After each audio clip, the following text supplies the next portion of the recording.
Good afternoon, everyone. It is 10 minutes after 2. We are returning to our budget workshop on, I believe today is August the 11th. Yeah, Is it the 11. 11th? Okay. August the 11th at 10 minutes after 2. We proceed with a budget workshop. We have acting manager, Mr. Ferguson, who is also our finance director currently. And he is proceeding now to an overall discussion of the budget. I believe we have some concrete numbers now. And so he's going to share that with us as well as circle back to one of the items we had a discussion about. Mr. Ferguson. Yes. So, based on all the discussions we had last week, um, which were both hard but productive, I have gone back in and added what those look like in a budget, and provided a line item version of the budget for each of the departments we talked about last week. There is a line item version of all the departments we talked about yesterday and today. It just has not received the same level of updates. Okay. Because I did want to sleep last night since I didn't sleep the night before. I was literally up here working all night, getting everything ready. So, so that's here. So that's where we're gonna start. We are at a point now where we've had the discussions. We know this is the things we want to do. These are the things we want to accomplish. But now we're at a point where we really need to have hard discussions about what is actually possible versus what has to wait until we can rebuild finances to do those things. Not everything can happen instantly, right? There's nothing that can't eventually happen. It just may not be able to happen Right now. Yeah. Right. So that's the point where we're at, where we really have to, take that in and figure out this is our line. We can't go below this line and feel like we are doing the due diligence of the city. But in concordance with that, there also has to be revenue coming in that allows us to meet that line. And so the delicate balance of budget is making those two things work. Mm-hmm. Right. And so that's really where we are now, is bringing those two pieces together, figuring out what we can do to make those pieces work. I did want to have a quick talk before we get in. So there is a summary page that is the very first page of your packet. That page. Yes. Worth, in this discussion, are you going to share with us what that number is? What the total revenue number is at some point? Yes, we're going to talk about how this page is set up, and then we're actually going to deep dive into revenue. Cool. So on this page, you have two chart sections that look very similar. What these are is taking all the information from this line item detail, rolling it up by department, and there are two different scenarios. The first scenario is the no new revenue numbers we talked about, right? When we went through everything without any of the additions, saves, all of that in there from the expense side. It does include any required expense to generate the revenues that we've talked about generating, right? The ticketing, the traffic enforcement division for PD, code moving to a citation style from a passive lien style, billing, sending citizens to collections. All those types of things are accounted for that in here on the revenue side. What is not in here is adding the extra positions that we've talked about, the extra services that we've talked about, right? So it's bringing in the revenue from the things that can bring in revenue and any cost that is required to do that, but not adding in all those positions back. And that lets us see what that total expense number would be. And in the second group, the second chart down here on the expense side, this is adding in everything that everybody mentioned they might want, right? Again, Public Works hasn't been added back in here, but for all of public safety. This, I didn't know if you Yeah. did an update. I haven't updated since last night because I had already put all the public safety stuff in here from what I But originally. you sent us something via email too, right? Yeah, Yeah. this is the same thing, right? Yes. Okay. Yeah. So on the second section, this includes, right, adding back in all those positions in the fire department, adding back in the positions we want to have in PD, you know, adding back in the code, like putting all that back in on the expense side, right? That's what this second one is. So the first one is yours. Well, it's Right. no new revenue. That's what I call yours. Yeah. Okay, and then the bottom one is the changes that we've discussed. Yes. But, okay. And this is at the maximum of the level that you wanted those changes, Okay. right? So if you said you wanted 43 to 45 sworn officers, this is for 45, right? It took the bottom one, yes, Bottom one. How many officers are in the top? 37 So- sworn. If I understand correctly, council, this top part is the same numbers that we've already discussed. Yes, this It's is, on 39 cents. so yeah, this is the no new revenue, this is the starting point. Roughly 39. Yeah, which is, yeah. And then there it the is. bottom part are our adjustments. So if we Yeah. said that we wanted them, I'm making this up, to go to from 39 firemen to 52, it's gonna be reflected at the bottom. Yes, in those bottom numbers. Okay. So that's the expense side. And again, as we are doing the line item individual review, we'll talk about each of these and what those look like. The next section, and really where I want to kind of have the main focus of this is the revenue items are the same on both sides because we've already built in. There are two huge points on revenue that need to be made. They're actually both on this sheet as well. The first, and we talked about it yesterday, the amount of taxes that we're going to get for M&O is less because our debt tax went up, right? So that is a reduction in the amount of money available to pay for things from taxes. Property tax specifically. The second is I have been going back through past budgets, past what actually came in, and really, really trying to dive into this. Because the more I looked, the more I was less confident in the revenues of our past budgets, right? And so I have reduced significantly a lot of the line item revenues because there's no justification for the number that have been in previous budgets, given what we've actually been able to, like the actual cash that has come in. Okay. So those have come down, right? Well, let me say this. If you look at what code used to bring in, have you saw that from Mhm. like 23, 24, based on what they've brought in now, that's a huge drop. Yes, and some of that again is, you know, the game machines, the liners, right? No, that was before the games. No. Oh, I've been on the council too long for that. That was before the game room. That was before that. If code is done right, which I'm hoping it will be done right or better, you should have a better revenue. Maybe not so much because you don't have the game rooms. That's $800,000. Yeah. But at the same time, I think that shouldn't be so low if we do it right.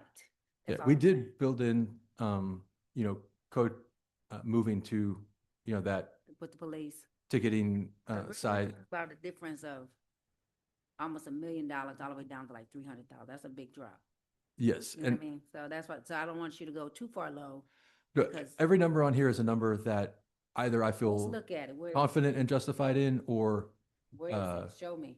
so they're all on, they're all, when we get into the line items, all the revenue line Okay. items are in there as well. Okay. But I just want to like make people aware of that. What that has also done, as I keep doing it, is we've gone from the no new revenue being a balanced budget to now not being balanced. Our expenses are higher than our revenue because we lost the 650 and then I have cut a little bit more revenue. So there is a gap at the moment in that would need to be filled either with extra revenue or with expense cuts, right? On the no new revenue side, there's a sizable gap. Sizable meaning what, how much? Well, as of right now, about well, so on the no new revenue, it's about 1.2 million. Now, again, I think there's room for some discussion there, and I feel like we can figure out something around that doesn't involve drastic action. Like we can work through that. The getting everything number, which doesn't include, again, public works and some of that, is at 4.6 million. That's it. That requires something beyond what we have discussed. So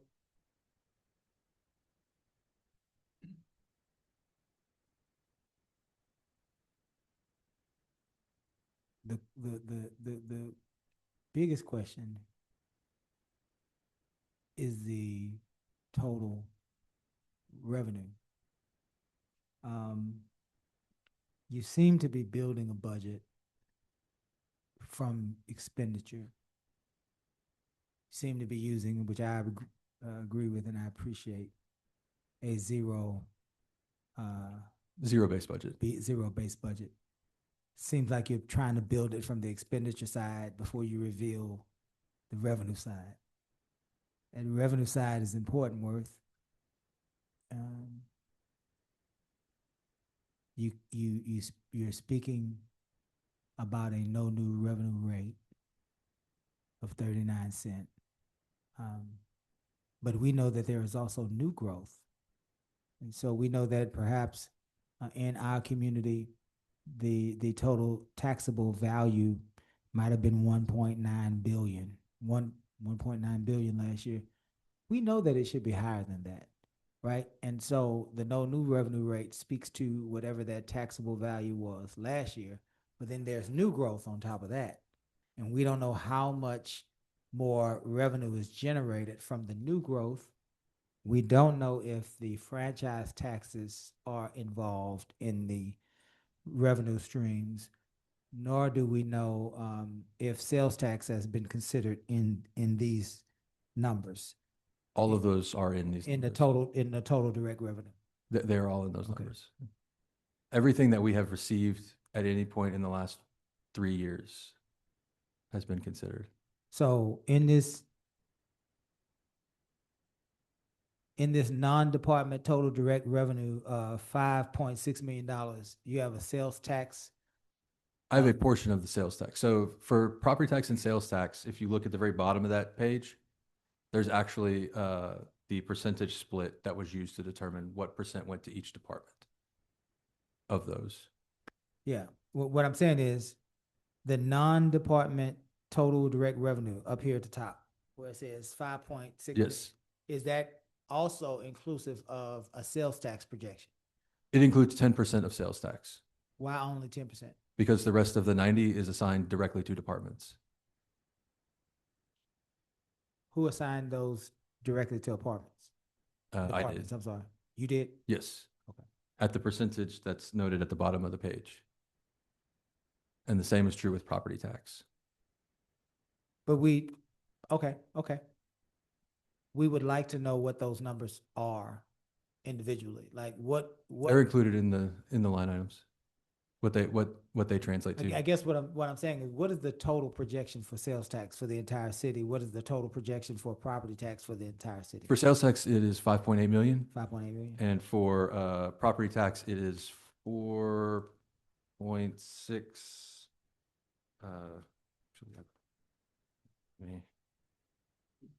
It is. I have it in my spreadsheet. $4,666,487.86. 4.6.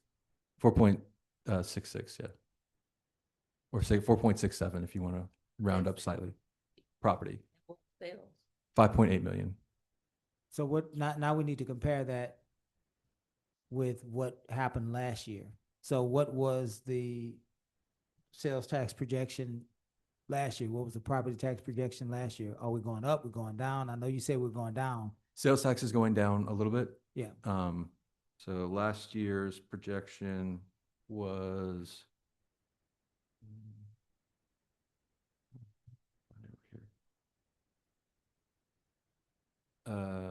Last year's projection was 6.4 million, but we're not actually going to get 6.4 million. Okay. What was last year's projection for property tax and all property tax? And also what was last year's total taxable value? Because there has to be some growth. It cannot not be growth, right? We've had too many permits, too many homes being built, too many improvements being done on land for there not to be, and that's where you and I kind of ended our discussion last week, I believe it was. You were sharing this no new revenue rate, and what I was trying to say was, but that doesn't mean we won't generate new revenue, because with new growth and new improvements on property, you have higher taxable values, which generate more property tax revenue, is what I was trying to say. Where's the gap? There has to be a gap. We can't be just going backwards on property tax. I can see that you would go backwards on sales tax for a lot of reasons. Major road construction would be among those top reasons. But going backwards on property taxes when you have new growth and a no new revenue rate is something we need to explore to see how we arrived at that. So I did send y'all, I did not print it out, but I did send y'all the TNT, the Truth in Taxation worksheet, which is calculated by the county tax assessor and tells us what our numbers are.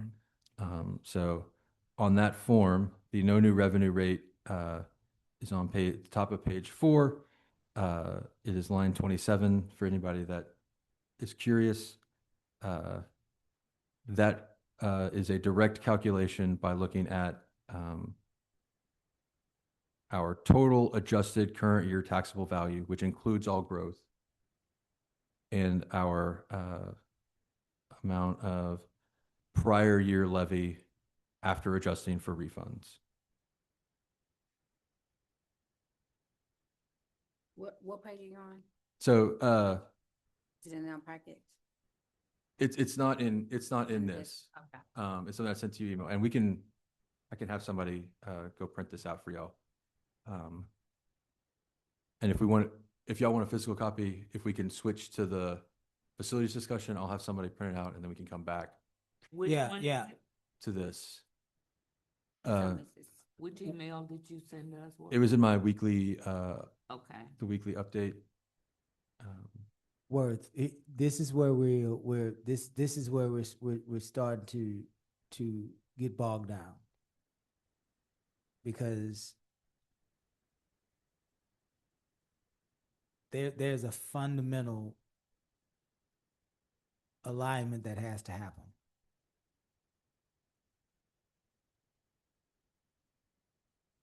Historically, you get your taxable value from the county, right? 1.5, 1.7, 1.9, larger in big cities, whatever, right?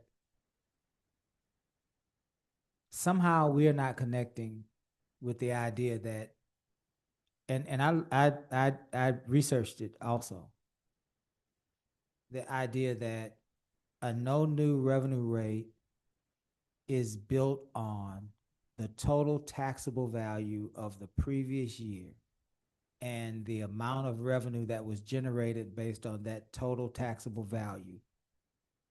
That, from our understanding, is the no new revenue rate. But at the same time, simultaneously, there are new homes and new values that are being put on the rolls. And that new growth is what makes your revenue continue to grow.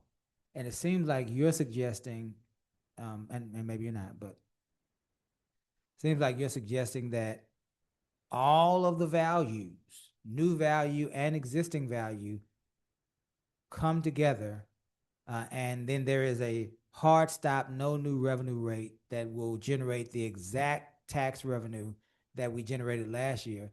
And that is simply not the understanding that we have had as council members previous. And when we research it, the idea is that new growth can provide new revenue because new growth suggests that there are new services required or additional services required. So the state then understands that if there is a new subdivision of people, you may need an additional officer, right?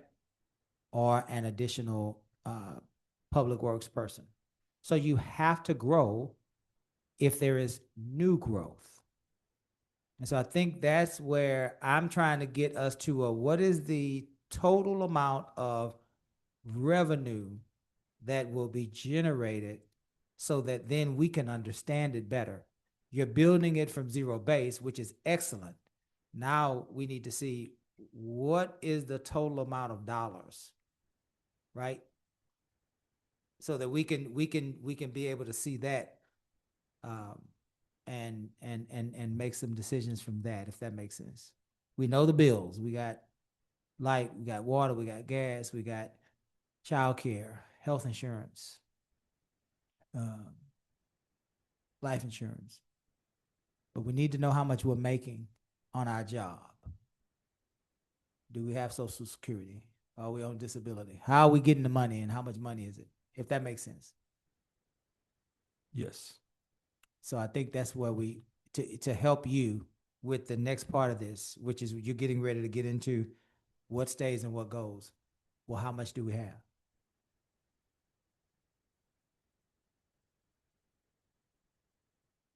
So our total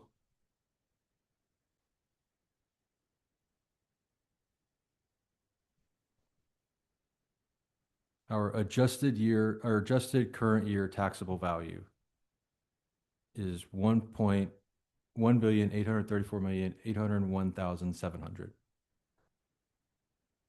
Say that one more time. Our what?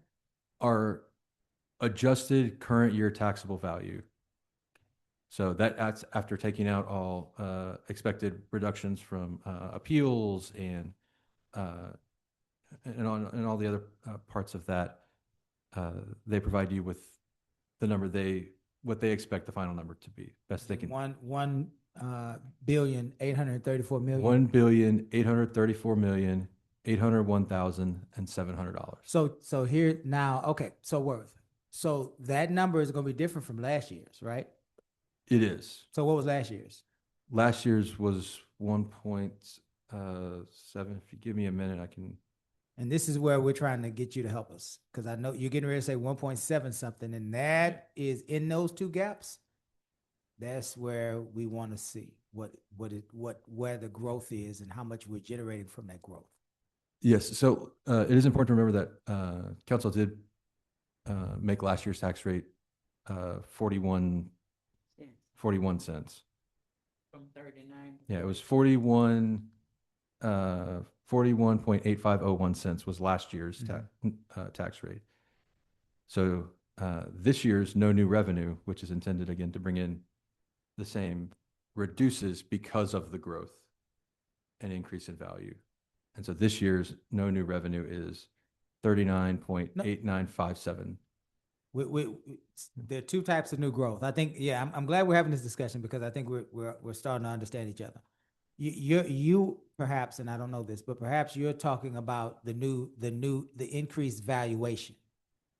So you're talking about a home that was valued at a taxable value of 150,000, increasing to for some reason 200,000, and you're looking at that new growth, and it is adjusted. The no new revenue rate is adjusted, right? I get that. I see what you're saying now. What I am looking at is a new, not new valuation, but new development and new growth.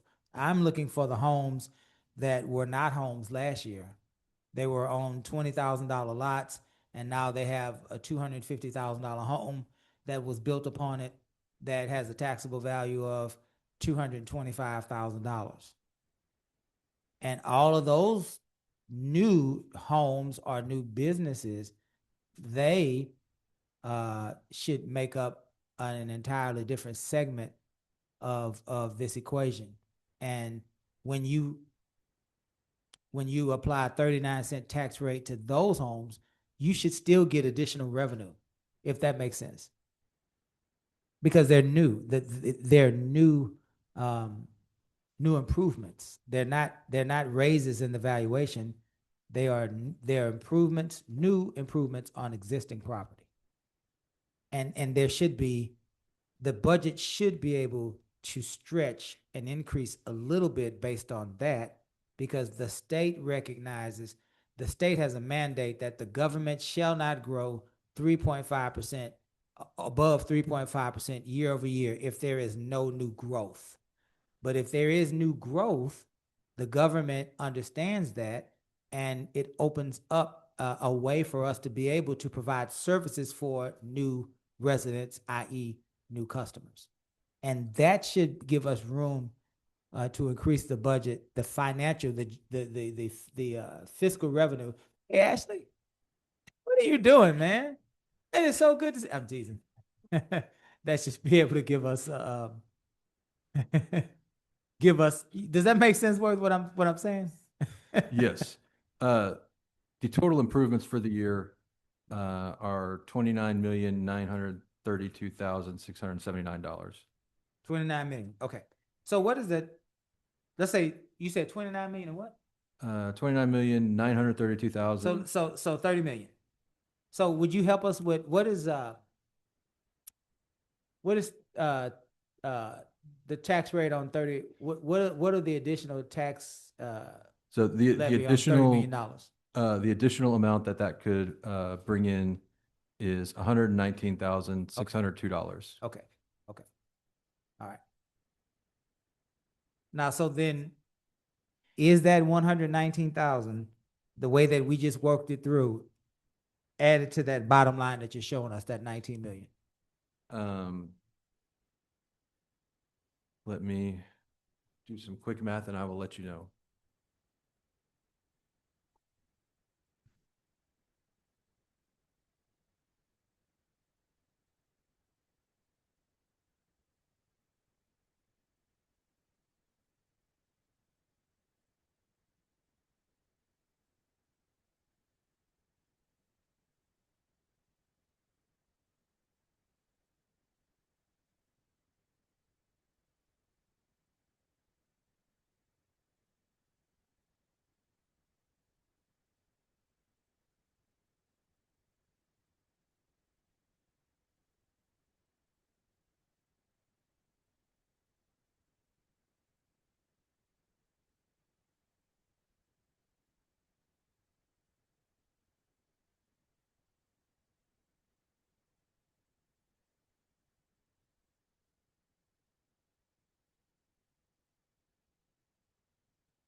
Sorry, it takes a No worries. minute to figure out.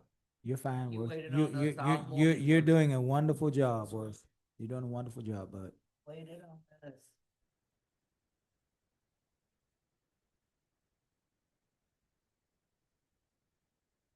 Man, Ashley was here, and then he wasn't. Like the wind. He's gone with the Blew wind. in. Blew in.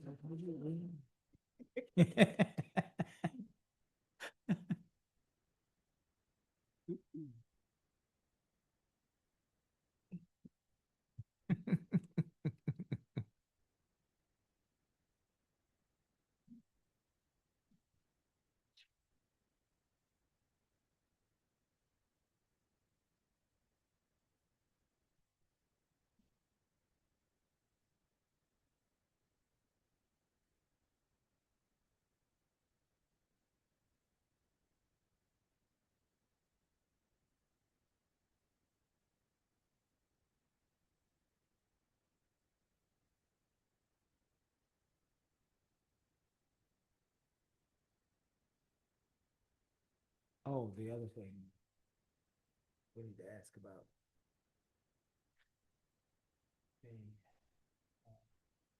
The, the sludge. Oh, yeah.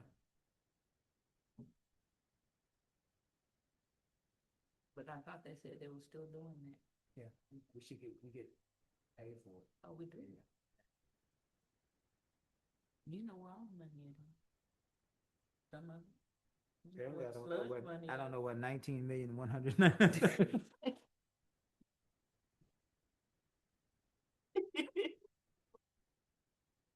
Let me rephrase.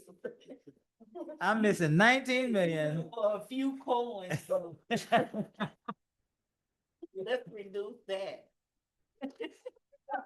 We gonna go from the money to the coin. To the coins. You know what some coins We are. go home tonight. All four of us got a couch when we go home tonight. We're gonna go to that couch. We're gonna take the pillows out. We're gonna dig in the side. We're gonna bring it to Worth. Right? And that's gonna solve all our problems. It is. By George.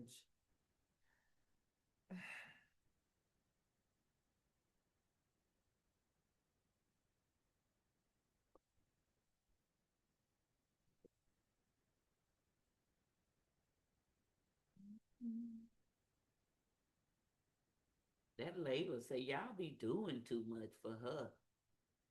Layla's in-house dog. Mm-hmm. She is the opposite of Claude. No, that's Claude's child. Yeah, the She act, just like- they act Mhm. exactly like. Claude always wanted to be outside, huh? He go out there and have coffee. Okay. Remember that day you had a what did you have in your neighborhood? Was it a coyote? Mhm. Well, that's what it No, was. it was one of those cats. What do you call those cats? Like a bobcat? Yes, it was a Yeah. bobcat. You enclosed outside? Looking at it.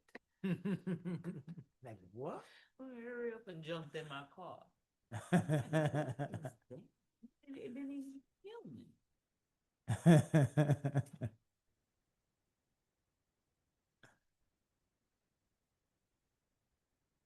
All right, so, recalculating based on everything, the number we have in the packet is actually a slight overstatement. The 19 million, Yes, but specifically the tax, the tax. the 4.67 million that I quoted. So the correct number, because you also have to account for collection percentage, which for Lamarck is 96.85. Okay. And so the final number calculating through everything of available MNO taxes, right? Again, the debt's a separate thing that goes to a whole separate account, is $4,593,219.10. 4,500,000. So basically 4.6 million. Just under 4.6 million. And what was it? What number did you have in? 4.67 million. Okay. So maybe 100K off is what it was. It's about 70K off. 70K yeah. off. Okay. Yeah. Right. So you believe that we are working with roughly a $20 million budget? So I believe that based on multiple years worth of history, let me find my spreadsheet again, that the city has over the last 2024 and 2025, when you actually look at the revenue that the city has gotten, specifically for the general fund, Yeah. right? We brought in $18 million almost exactly in 2024. However, over $1 million of that, about 1.1 million of that was a transfer from the utility fund to the general fund. So the general fund itself actually brought in about 16.9 million. Okay. In 2025, and again, these numbers might change ever so slightly, but they're very close. The city brought in 18.7 million in revenue to the general fund, and that also included $1 million transfer from the utility fund. So they really brought in about 17.7 million. What are the $1 million transfers for again? I believe they're to make the general fund look better. I mean, they can be Were they for contributions, could it in fact be contributions that are reimbursements for staff such as yourself? yes, I mean, That are on the general fund side, but do work for the utility? yes, side? that would be the intent. And like, that's where the utility fund, if working perfectly, funds itself completely and then has a slight amount of excess to cover two specific things. One is there are administrative costs to run the general fund. Yeah. Right? The city manager, finance, IT, communications, all that the utility fund utilizes. So being able to pay their tiny portion of that. Yeah. The second is to allow you to pre-fund projects as opposed to always having to, borrow money at an interest rate. You pre-fund them and then the city can do it cheaper. Yeah. That is a perfectly functioning utility fund. Very few places have a perfectly functioning utility fund. I will make note of it, but that's how it's supposed to run. So, I mean, I would say that the cost of all of that is probably, I mean, that might be what it's for. There's no notes. There's no notes that Yeah. tell me specifically. But you suspect that's probably what it is. That's the most likely Yeah. thing. I know that we were working as a council, we were working on, and city managers were working on making sure that a percentage of what M&O staff do to support the enterprise fund. If I forgot the other word we were using, but utilities. There it is. Yeah. I do know that we were pushing that a portion be returned to the M&O because of the work that y'all do specifically in that area. So that, And- I'm sure that's probably what it is. And that in theory is fine. And again, a perfectly functioning utility fund Yeah. does that. The utility fund problem is it's also been losing money. And so transferring from something that's also losing money is just bad. Doesn't really solve the problem. Yeah. Moves it. So, but actual revenue generated from just general fund activities has been between upper 16 million to, even if we want to be generous and say 18 million. Okay. That's the numbers that I'm working with. And that includes this year as we're Yeah. based on our projections. So if we look at last year's budget and we can go back even further, the revenues for those have been budgeted vastly higher. Right. So last year's budgeted revenue was $24.2 million. Right. And again, we're going to bring in 18, maybe 19, because we had some one-time revenue come in. Right. And so what I'm trying to do is make sure we don't continue to make that mistake. And so what we want to do is we're going to start working from a $20 million budget. Yep. Because you're saying we're probably going to raise 19. That's probably a fair number. And then, I would say conservatively 18 to 18 and a half. okay, I do have in the 19 million number, I have a couple of one-time things one-time things that are going to happen next year, or likely happen next year. Or not likely, they're going to happen next year. And so they're accounted for in there. Yeah. But I would say the general fund on itself generates roughly about 18.5 million. Okay. So if we want to run a $20 million city, which is not what we have been running, by the way. We've been running a 25, 26, 27 million dollar city. That necessitates, big cuts in actual service to that, but also, but yeah, So that's the crux of everything we've been trying to. So what this is going to boil down to, as we get into it, is going to boil down, my opinion, as I shared this with the council. We're going to be working on two budgets. One of them will be the bare bones, no new revenue rate that will ultimately cause rifts.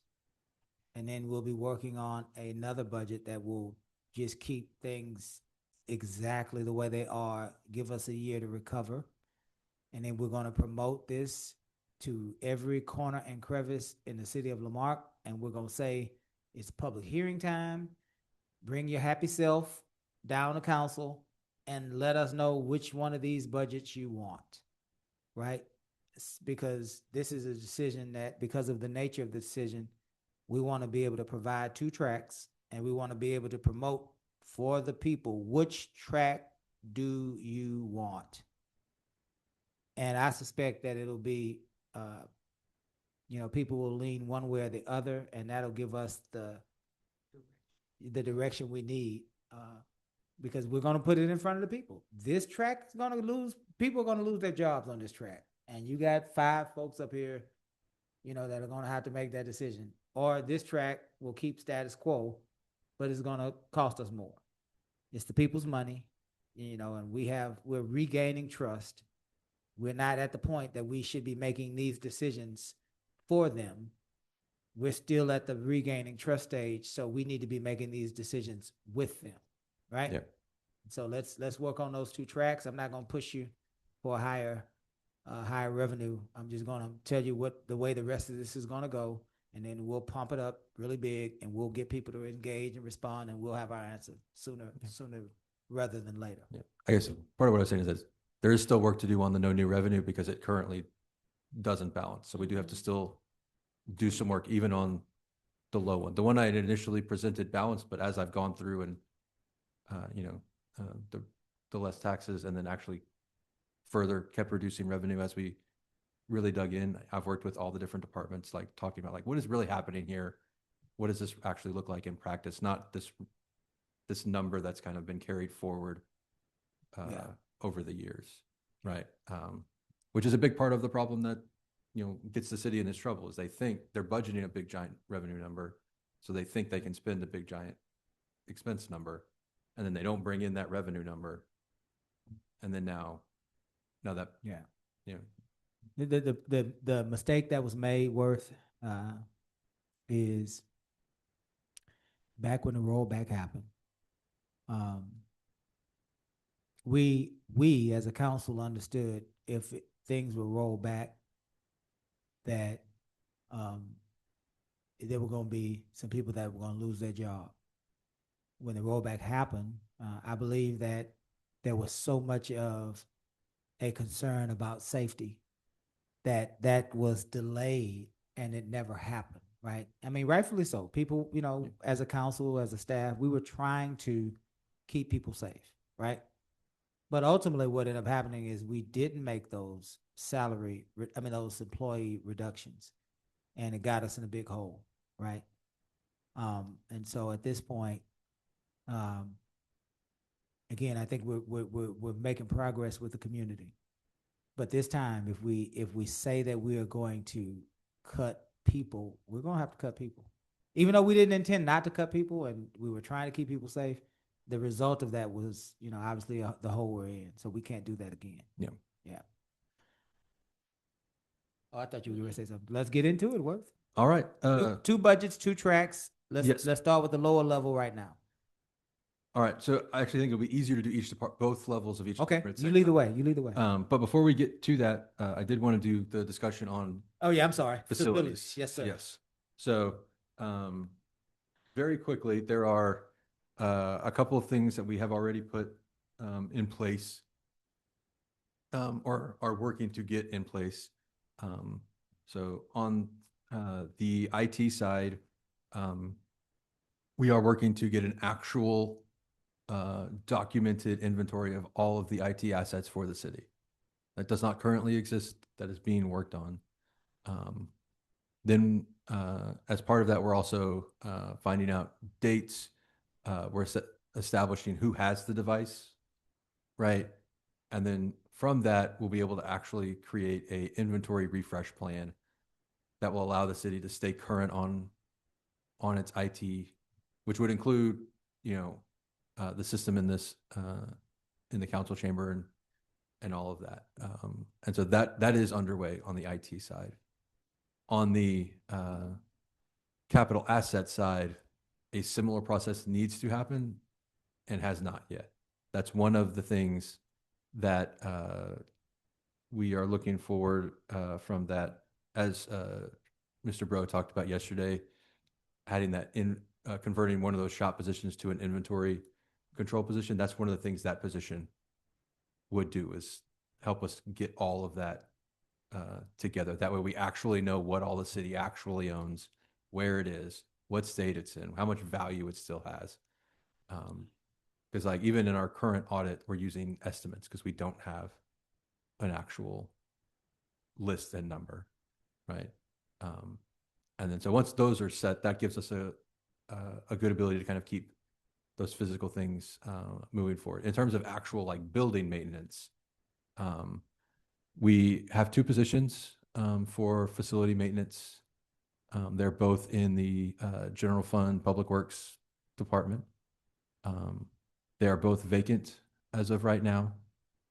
What we had talked administratively about and what we still administratively feel is the best move, but we're open to other ideas, is to, instead of hiring two people that can do some basic stuff, change light bulbs, that stuff, is to hire a licensed electrician and a licensed HVAC individual and have them man our maintenance, because then we all can have them do small projects as well, right? Hey, this AC is not working right. Instead of us having to call out somebody, bring in a specialist who's going to charge us, $200 an hour, we can have our own person go out and fix it. Same with electrical. We thought about plumbing, but one, we definitely don't have the money for 3 positions, but also we decided on electrical and HVAC because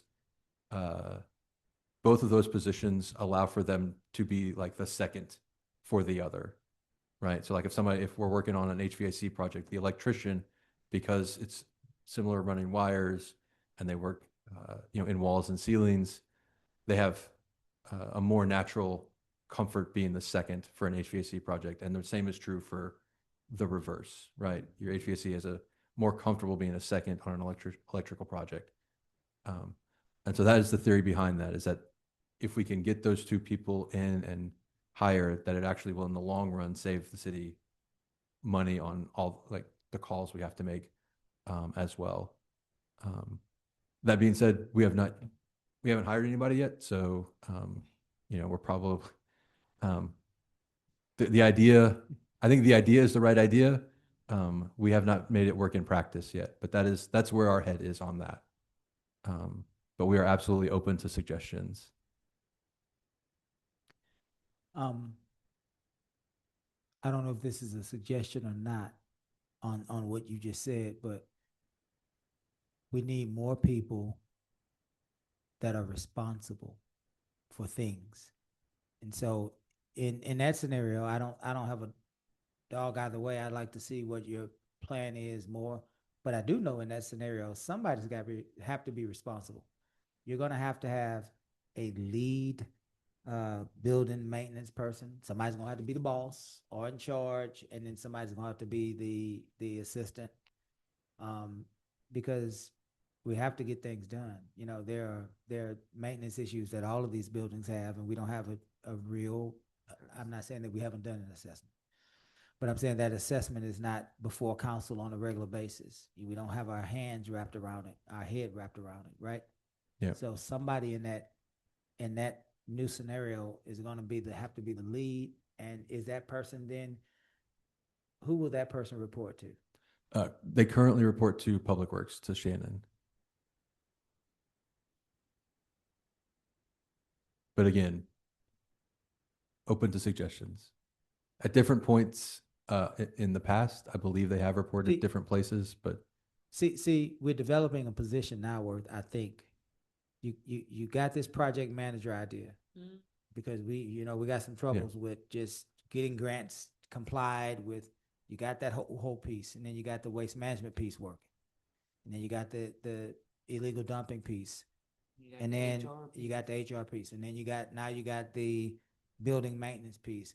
These are all little bitty things that take about maybe, and for lack of a better way to put this, because I'm not saying this is actually true, 15% of your time here, 10% of your time here. We started adding up these 15s and 10%. We got a whole person, and that whole person is reporting. In our scenario, will end up reporting to you. yes, Right. This is some sort of an assistant to you is what it looks like, right?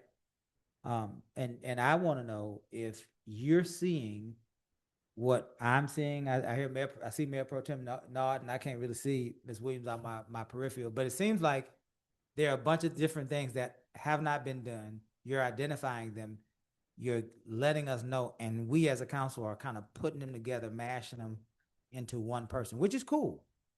But we need to know that so that we could direct you on what that should look like next year. Do you think this is forming into a person that works out of your office on all these different special projects, bringing them together? Do you think that?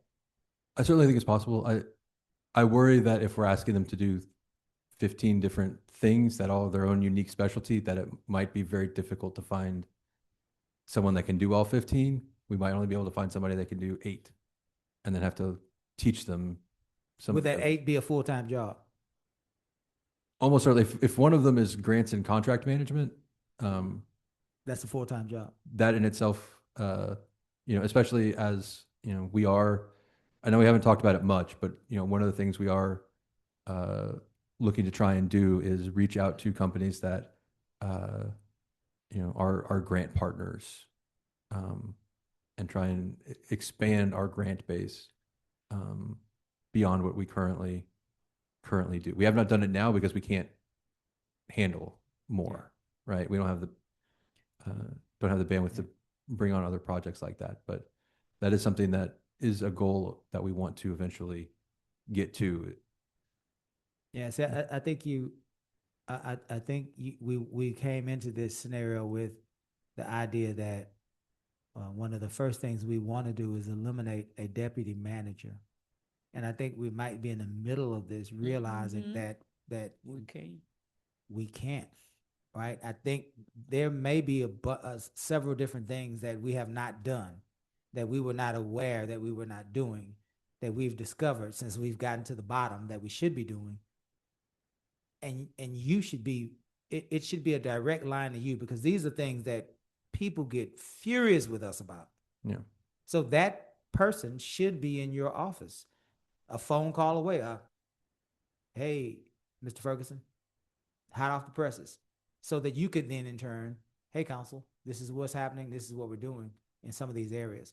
So you might end up with that position that you're working on being expanded into a position with more responsibility. I think that's probably where it's headed. Yeah. Again, I think that's different than what the current deputy position is. Yeah. Right. And I wouldn't call it a deputy, because Yeah, deputy yeah. is sort of like, what I helped Miss Holly with a lot. And like we're, Yeah. actually like administrative duties of the city. It's like some sort of executive level. Yeah, but a different, without calling it a deputy. yeah. The names that you said yesterday that I've written down are good examples, but Yeah. And then that person might be able to, yeah. I think that's what's actually forming out of this. So in any event, your comments about the building maintenance and the idea, I think they are taken. I like where you're going with it. My only response to you was they need to be supervised, and I think the result of that is what we're talking about. So we're on the same page as far as I'm concerned. Council, what are we thinking? Same for me. Same? Okay. okay, yeah. So we'll take that back and work with that. And we talked about yesterday, because I know Ms. Williams was on the Zoom, and I know that there was kind of difficulty. But yesterday we talked about community development manager, network services director, something to those effect, right? Yes, I've got it written. Community development director or a neighborhood outreach director were the two names brought up yesterday. But I feel like as we continue to work through this, I'm sure we'll kind of further crystallize what the idea about that is, and then we can bring that specific goal back. Because let me ask you this again, along those lines, we talked about converting at least one of those auto mechanic positions Yes. to an inventory control position. Yeah. And that person will report to, That person would report to Shannon okay, because they would be running the shop, the physical building called the shop. It's not actually Right. like a car mechanic Yeah. shop. They don't have the and equipment or anything. and outside of a facility, a support facility, there really isn't a whole lot of public works interface with that operation, right? It's the auto mechanic that kind of over here in the corner. I know we use the yard for a lot of storage, but again, these people go, great people, I'm sure, has nothing to do with the people. We're talking about the organizational piece of it. Yeah. But they go unsupervised. And nobody really knows what they are actually doing. Probably doing great work. It's sad that we don't know that, but it's concerning that we don't know that, right? So again, I'm giving you these. Part of our problem around here is nobody holds anyone accountable, right? So we got to start plugging these pieces together where somebody's going to report to somebody that's going to report to somebody that's going to report to council, right? Yeah. So again, when you're thinking about this new position to catch all of these things, if you have a building maintenance crew, a HVAC person, an electrical person, well, now you got some folks over at the shop, and now you got some inventory over there as well, and so all of these things start to form together again, because I think I've been harping on the idea that public works in a city our size should only be doing 3 or 4 things, right? And I think we identified those 4 things yesterday. Some of these other things are falling out of the cart right now. Yeah. Some of what happened, from the best that I can gather, is there were some things that they didn't know where to put them, and Some functions. some functions. Yeah. Sorry. And Public Works just Catch was all. the closest thing, yeah, that could come up. But you know, I mean, again, I don't remember where it was reporting when I first started, but maintenance went to Public Works shortly after I started. But they started somewhere else, and I think they've bounced in years past. But yeah, having somebody that has, you know, a good idea about all those things and can plan projects better around, like, hey, we know we need this upgrade at this time because this thing is coming in 6 months, and so we need to do that, and can kind of, you know, better plan. And, you know, I'm sure Public Works, Amanda and Shannon, who are, as y'all are aware, you know, trying to manage a whole lot of stuff. I'm sure they would understand, Yeah. if some of those auxiliary things were Taken away. taken yeah. away. At least until we get them organized where they report directly Yeah. to the manager, and the manager Yeah. can write in real time. And then a couple years down the line, once we get a culture, once people are established and we know exactly what we should be doing, if we need to reorganize maybe again, then that's, you know, that might be what it looks like. But right now, because there is so much Yeah. and here's what happened really quickly, what I see that's happening as we get new councils and new managers, Things get lost. the culture is lost, and then we don't know what to do, and then we just add our version to the culture. It's exactly what's happening.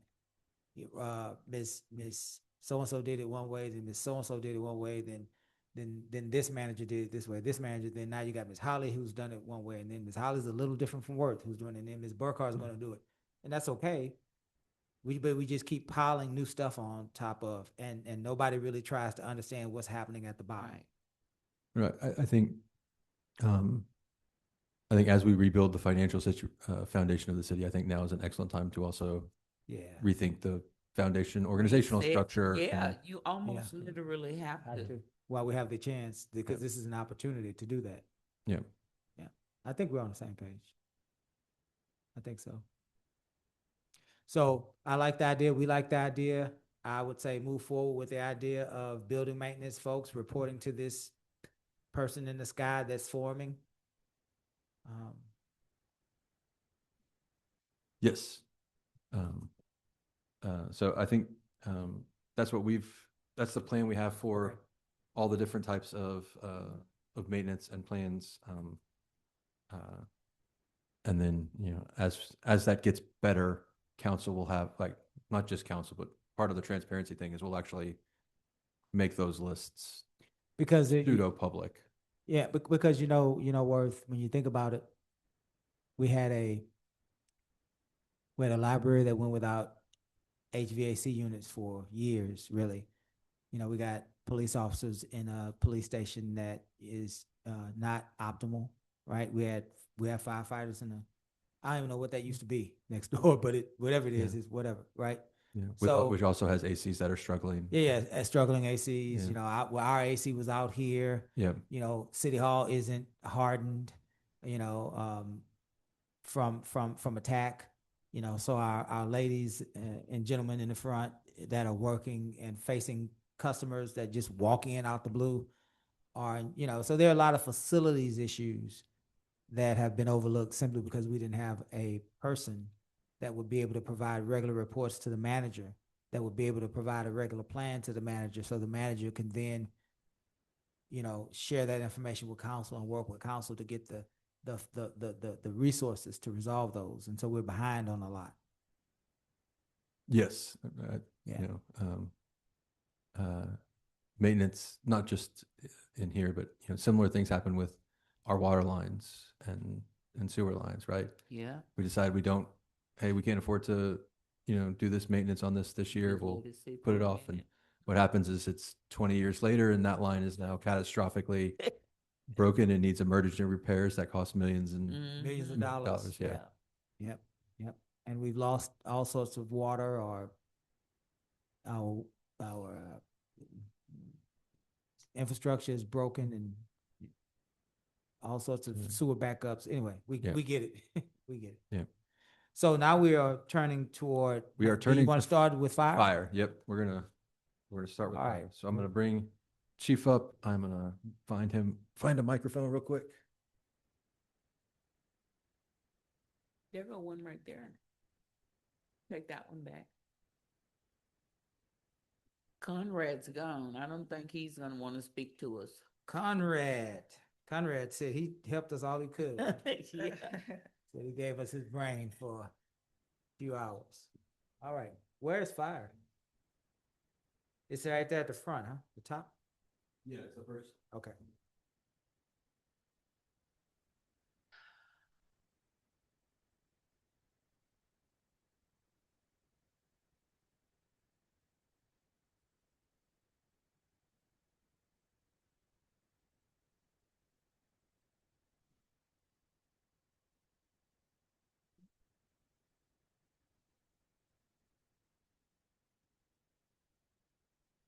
All right. So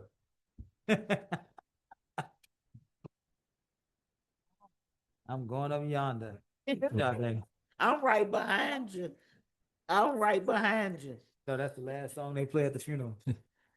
Want to quickly go over what you have in your packet in front of you, so everybody has an understanding of what it is they're looking at. So the first part of the packet is expenses. So we have expenses first. Okay. Then it's revenues. We'll talk about those revenues in just a second. Okay. For departments that actually contain multiple things, they're all kind of put together in the packet. So for example here, this includes fire and EMS, but it also includes emergency management. And then there is a separate set of accounts for a fire marshal's department. Those accounts are not used.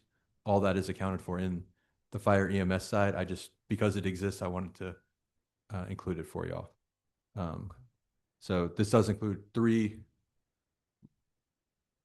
two and an unused departments together on their expense side. The totals in this are at the top of each section. Okay. So the overall total for any of the columns is that first line that says all at the end. So that's everything rolled up on the expense side. Below that, each department has a bolded line. That bolded line is the total for everything underneath it, which is that department's expenses. Okay. So then the other information you have here is that is fiscal year 2024 actuals.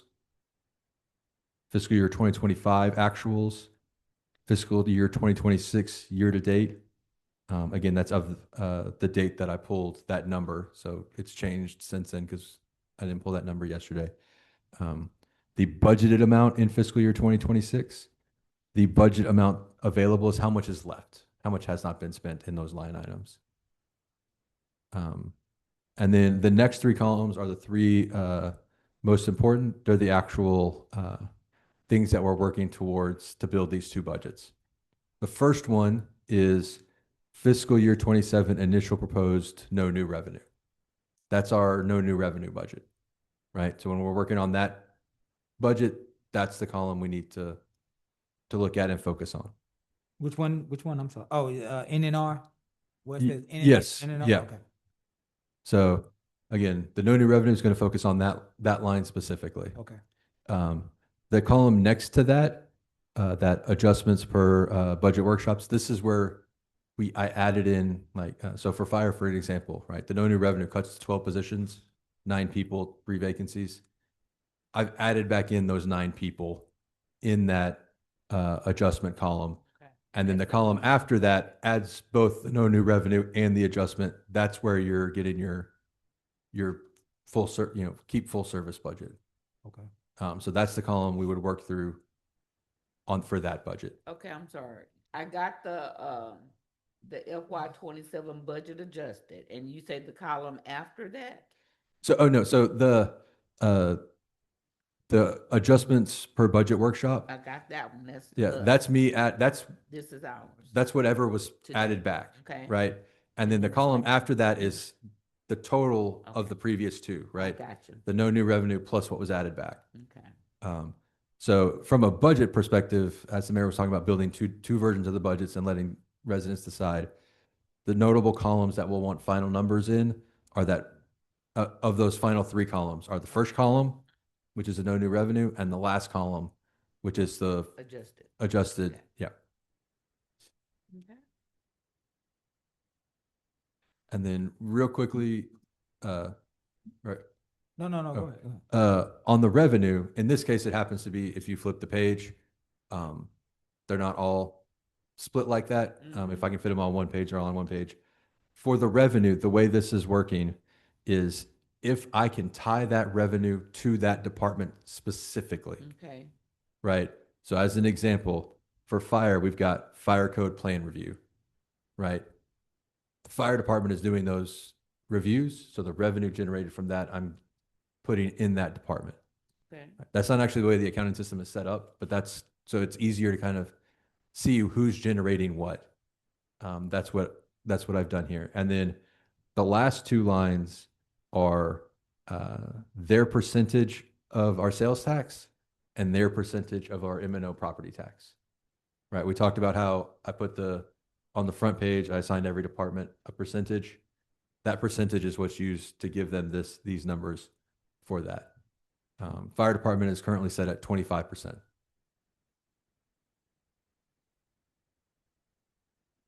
So that's where that's sort of what the revenue side looks like. This is not intended to be a fire department every department only is able to support itself type of thing. It's just trying to align. Just trying to show direct revenue generation from a department. Right. And then everything that isn't that is sort of in that non-department section so that's what this is trying to show. That way people can better understand where things are coming from. It's not intended to say this is the only way to fund this department and it can't fund itself, so that needs a change. It's just trying to show what that department is actually generating in revenue and what a split of tax looks like. Where does your dollar, the old where does your dollar go? Dollar going, yeah. Right. So that's what that chart up here is sort of doing, is saying of your property tax dollar, this is how we're assigning it right now in this budget. Again, those percentages can change, but that's what that's trying to do, is show this is how that property tax dollar is being split. So I am ready to start on expenses on wherever y'all want to start. So a couple things Worth as we lead out.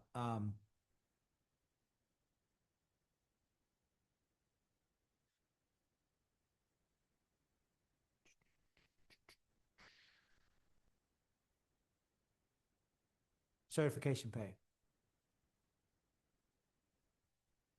There, I will make a note about certification pay. Um, for reasons that I don't have an answer for yet. Um, when we switched to NeoGov, again, another one of those weird NeoGov things, it switched from certification pay to public information office stipend, or office stipend. Mhm. So that line is actually just certification pay, their certification pay from January to now.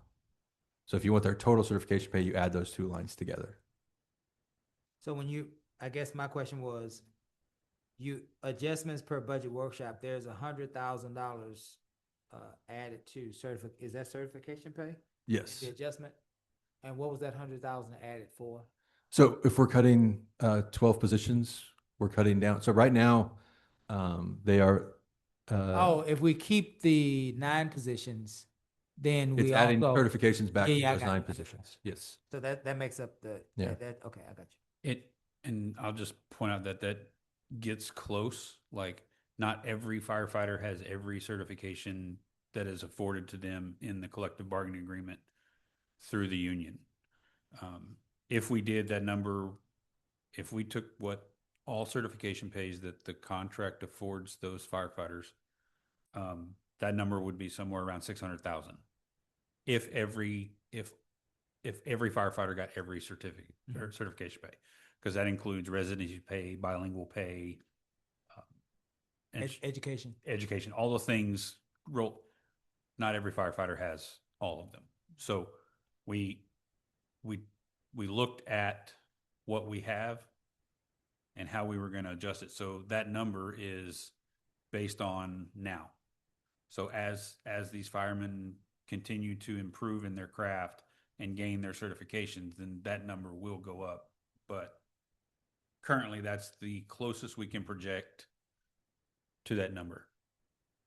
Because if we just took, if we say we're going to 27 employees, which was what we would have left after a 25% cut, and multiplied that by the maximum number of certificates that or certification pays, it comes out to $600,000. Yeah. So they're going to earn about a little under about 275 roughly this year. Maybe it'll end up at 280. So the expectation is that as people continue to get certificates, that we would end up about 300 next year if they kept the same number of people, which is where the 200 and the 100 come from. Can you find, think about this, Worth. The knee-jerk reaction is gonna be no. And I get it.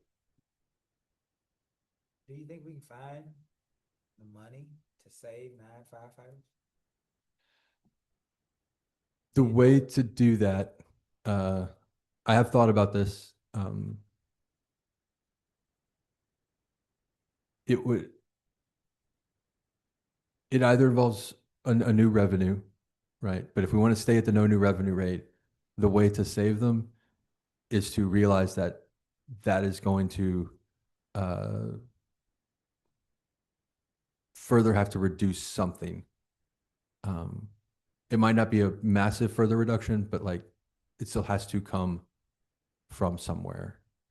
And so we've got that at about saving 9 firefighters costs, roughly $1.5 million. Or at least that's what we have on here.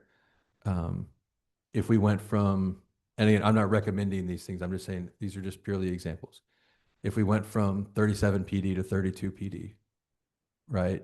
And we went with a more focused but less breadth public works, right? Like we committed to, these are the things we're going to do. We're going to do them awesome, but some of these things that we used to do that are just kind of nice to have, so we just drop, right? We're more focused, right? That's how you could find the money to do that. The other big thing that could happen, and this one is much harder to predict, is there are, I know Chief and I have talked. They're due for a new review of the fire fee schedule.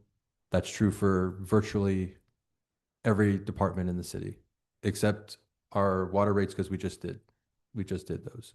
But basically everything else in the city, Permit fees. yeah, all of it's due for a review. Um, there's not time in the month we have before, like, we have to figure this out to be able to perfectly project what that would look like. Um, but that's the other sort of like revenue thing in the room that could happen over the course of the year. That would be able to assist. I don't know that it would be enough. Um, again, there's some we can't do because they require a longer process. Like, we can't change our impact fees. Something that needs to, like, we need to raise them, but we missed the window from the last study to do it. So we have to actually start that whole process over again to raise them, get a new engineering study, the whole thing. But there are fees, again, permit fees, inspection fees. There's a bunch of like UB fees. Most of them are actually penalties, but I'm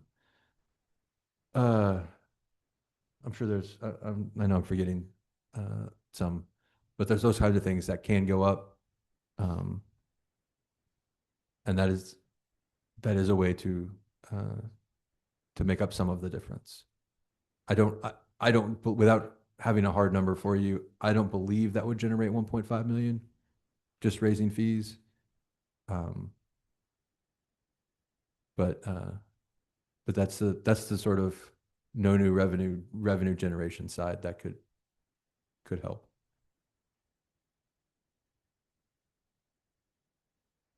Okay.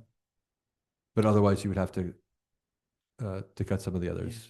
I think we should also really confirm how much money we spend per firefighter. I think that's important. A real world kitchen table number, because one of the questions is going to be, and he's a gentleman, he's a kind man, so he's probably not going to say this to you, but I will.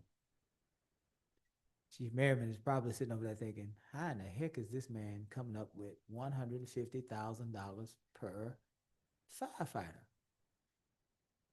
When what is your rookie pay, Chief? 61. $61,000. We know he got fringe, and Worth, you know me well enough to know that when we go back and forth and things like this, it's really to pick your brain, and so, of course, you're not taking offense to this type of questioning, but that's an interesting thing to be able to say as a chief. I pay my folks $62,000 a year, and I know that there's some fringe. So maybe that puts us at 75. I'm a fireman. Maybe it puts us at 80. I don't know. I've been a fireman a long time. I might even get to 85. I don't think that he gets to 150,000 per person. So part of that 1.5 million is not just people. One of the things that y'all expressed was, ensuring that all the vehicles are running and maintained at at an acceptable level, right? That includes increases to training. It includes us being able to replace some gear that's out of date that we weren't going to replace in the no new revenue. So it's not just tied You're to. adding all these other things. We are adding the other things to meet the expectation as I understood it, which was we want a fire department that is safe and functions, and vehicles that are going to be on the road and not in the shop and everything. So that is part And you're of that breaking that point. down per person. No. So what we did is what I did is the first section on that is just the people. That But I mean, when you say that you're gonna need to find $1.5 million to save 9 people, you've broke that $1.5 million down into 9 people, right? so you could save the 9 people without adding in probably, and I don't Salary and fringe. yeah. So salary and fringe. How much does it cost to save 9 people? it costs.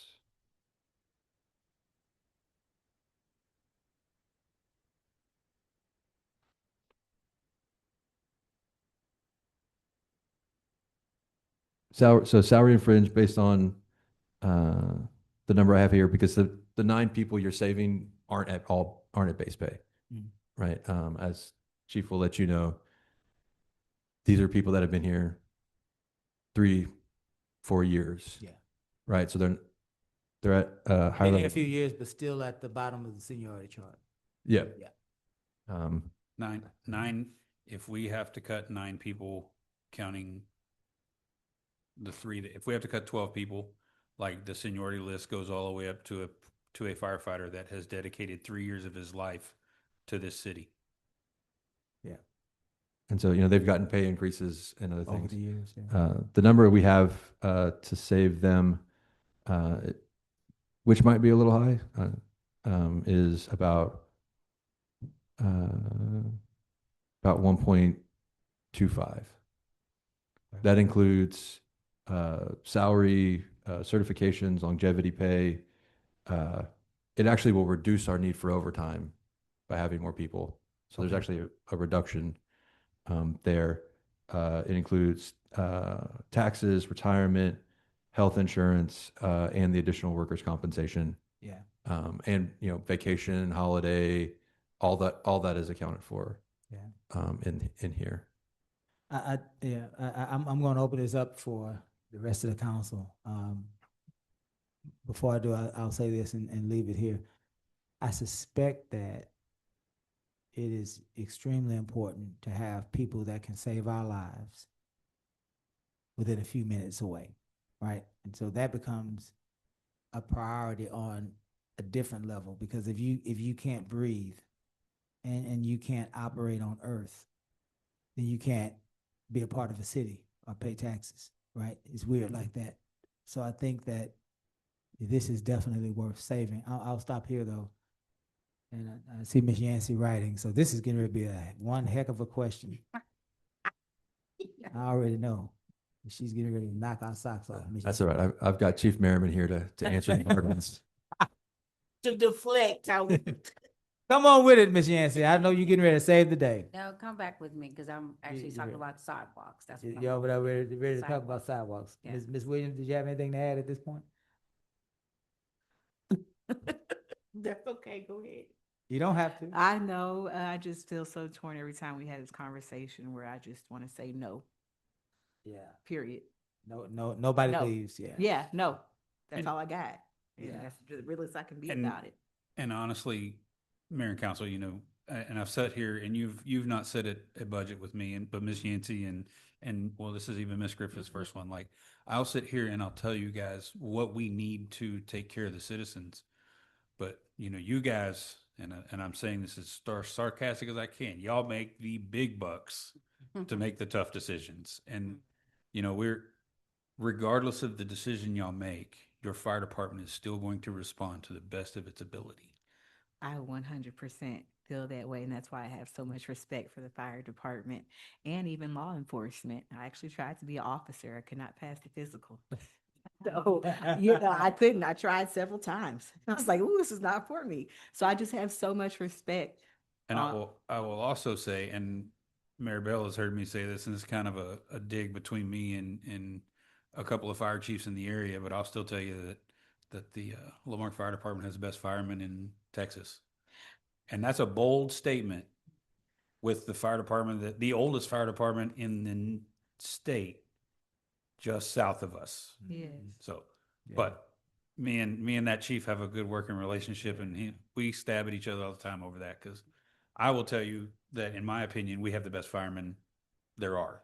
Yeah. And they do the best job, and they do it day in and day out. And, they run a lot. Like when I started working in this town, there were 6 of us, and we ran 900 calls a year.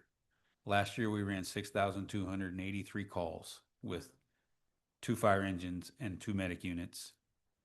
And when I first started, our neighboring departments used to mutual aid us. They used to come to us because we were overworked, 75 to 100 times a month. Now we are mutuating out roughly 50 times a month and only asking for help 5 to 7 times. And those are usually for structure fires. They're automatic aid agreements. So Yeah. the tide has turned. Lamarck is maintaining its own call volume and helping its neighbors. And there are times, there used to be times when we would call for, we'd have a structure fire and we would have, 3 or 4 different departments in town. I can tell you now that there are several times where we've had, and this is a technical term, it's a room and content fire, where our guys handling, we didn't even need mutual aid. Like we handled our business on our own, and that's, the Lamarck Fire Department is finally standing on its own 2 feet and being what we do. And everybody wants to come train with us. Our neighboring departments have asked our guys to train them on rid operations and hydrant operations. Like we're the best. And I'm going to stand here and say that day in and day out. So Yeah. I apologize for going off on a tangent, but No, I believe it. we really do have the best crew there is. There is nobody better than us. Mhm. And I know that's a bold statement, but I stand behind it. Yeah. As you should. And that's why I say no. The other, And again, that's why you guys, you guys make that big dollar figure to sit up here and, I could not do y'all's job in any way, shape, form, or fashion. So it's Yeah. y'all's to do. Yeah. one thing, just real quick that I think often happens is because we always refer to everybody that works in Chief Mayor's department as firefighters, we forget, and everybody forgets, that every one of them is also either a certified paramedic or a certified. Yes, they all ride the ambulances as well. Yeah. So like, this isn't just about putting out fires. This is everybody in that department, Emergency medical services. runs emergency medical services. All of our firefighters are certified EMTs or advanced EMTs or paramedics. And there are 5 of us in the department that are also certified peace officers inside the fire marshal's office. So some of us are triple certified. Most of us, all of us are dual certified. So it's more than just, I think that's one thing, like, when we hear discussions about, well, why don't we just go to a volunteer fire department? Right. That's misunderstanding what is actually happening Yeah. in this department, right? This department is doing so much more than just Yes. putting out a fire. And so that's, And community. yeah, that I think that just, because we just call them firefighters, I think people miss all the other things. That's actually they one of do. the last things, the least of what they do is Yeah. actually in context is actually fight structure fires. There's so many other things they do on a daily basis that are vital. Even when we did have a volunteer service and 1-man stations, not even 1-man units, we had 1-man stations. One paid guy, and then everybody else Yeah, came as volunteers. he or she would just drive the truck to the scene and hope for the best.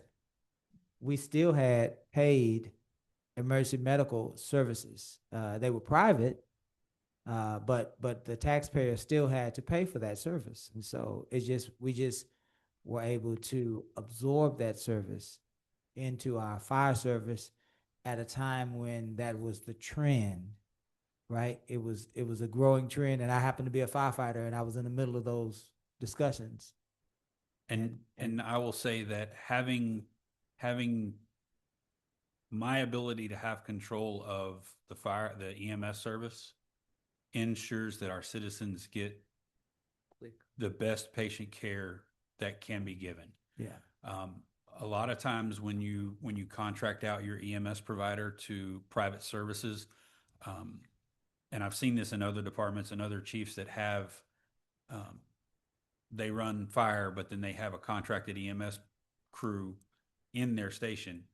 And if they find out that those medics are giving bad patient care, that fire chief doesn't have the control to correct that.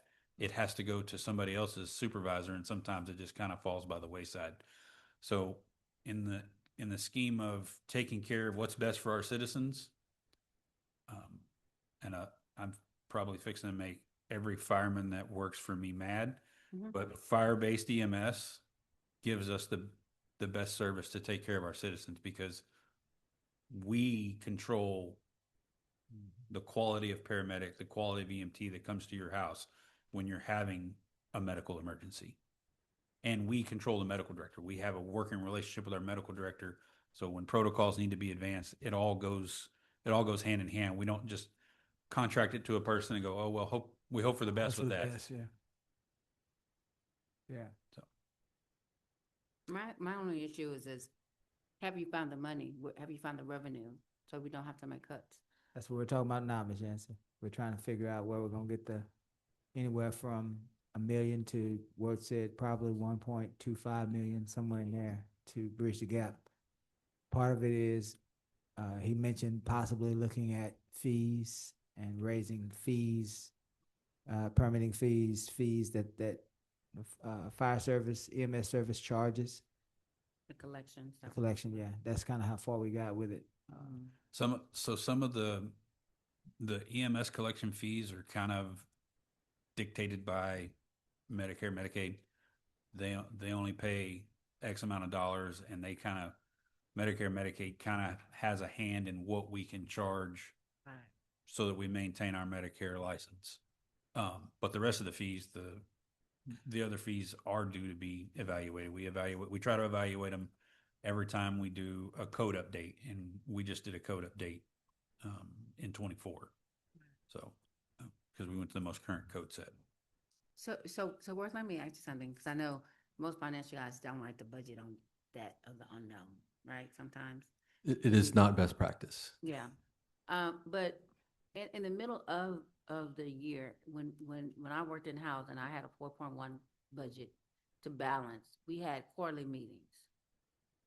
Well, weekly meetings, but also quarterly meetings to say, are you meeting your budget criteria? Are you bringing in enough revenue to justify? Because we knew if you don't bring in the revenue, somebody could be laid off. Do we have those meetings?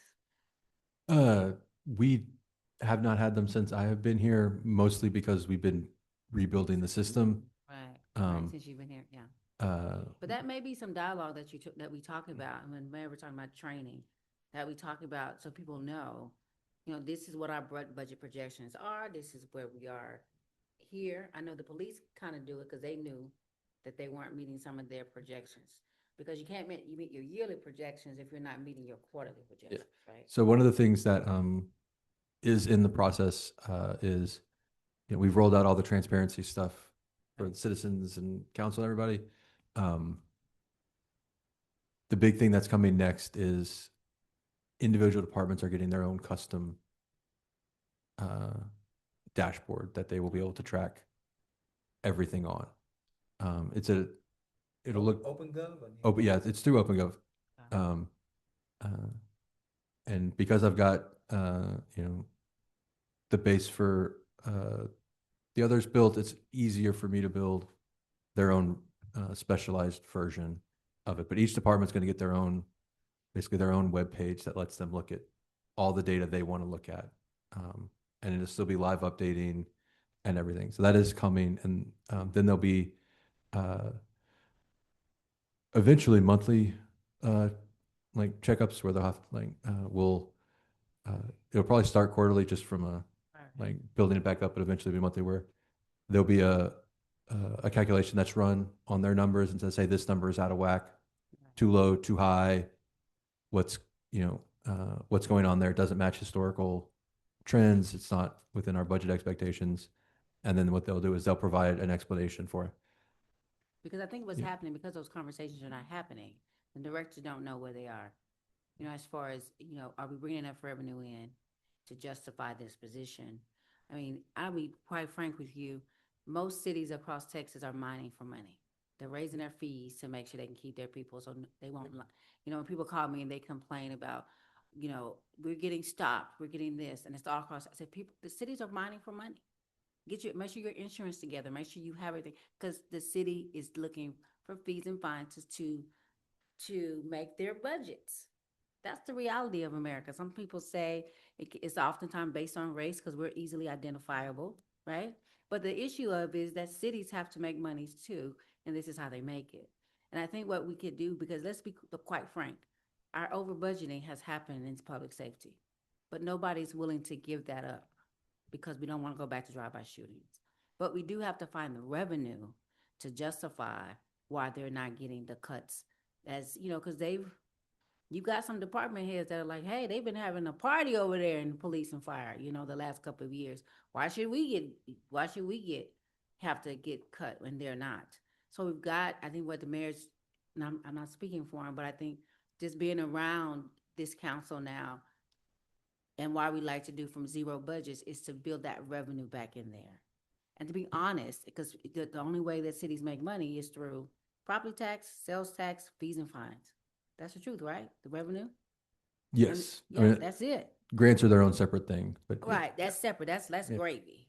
Yeah. But the base of it, and so that's why I say we have to, you know, everybody's like, why the fees are going up? Well, the fees are going up because inflation is up and it's eating everybody's check, including cities.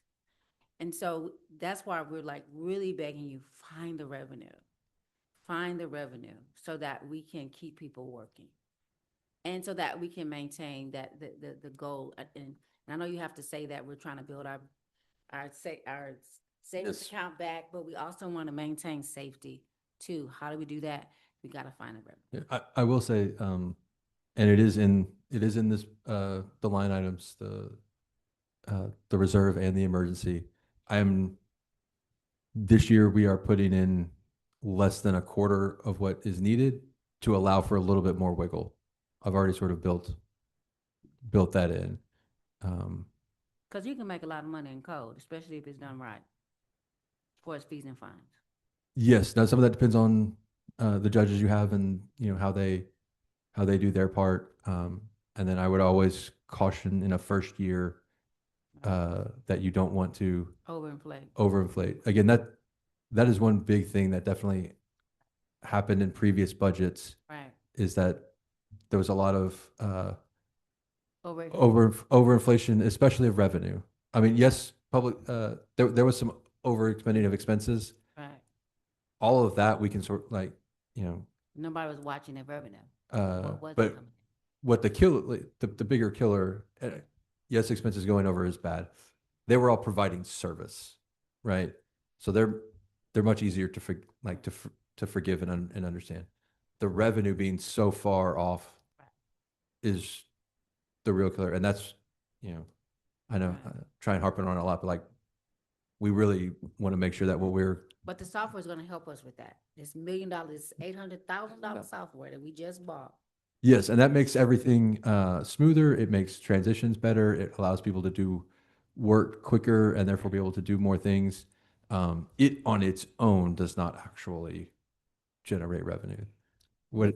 Yeah. To be able to monitor the revenue that's Yes. But revenue that's coming in. That's what I'm talking about. Yes, and I mean that's part of why I've been able to go in and revise Right. so much, because again, like, you know, And I'm gonna be honest with you, I would like to know what the revenue is every council meeting, or at least once a month. What is the revenues that we have brought in? it is on. We do have the revenue on. That's the part that's on there. That's the It has both revenue and expenses. okay. And it's broken out: general fund, utility fund, and then everything else is And put it's together. done, and that's done. It's like if I want to go there today, it's up to date now. Okay. As of yesterday, yeah, As of okay. yeah, it updates overnight. Yeah. What software? OpenGov is the name of the software company. Okay, I want you to remember, you paid $800,000 of ARPA money. that's why I was wondering. That's why I was And asking. it's doing a lot more than just finance. It's also what we're moving to in code and public works and permitting and you know, some communication stuff, and like Is the code stuff in there yet? it's being built. The bulk of it is built in. The bulk of the permitting stuff is built in.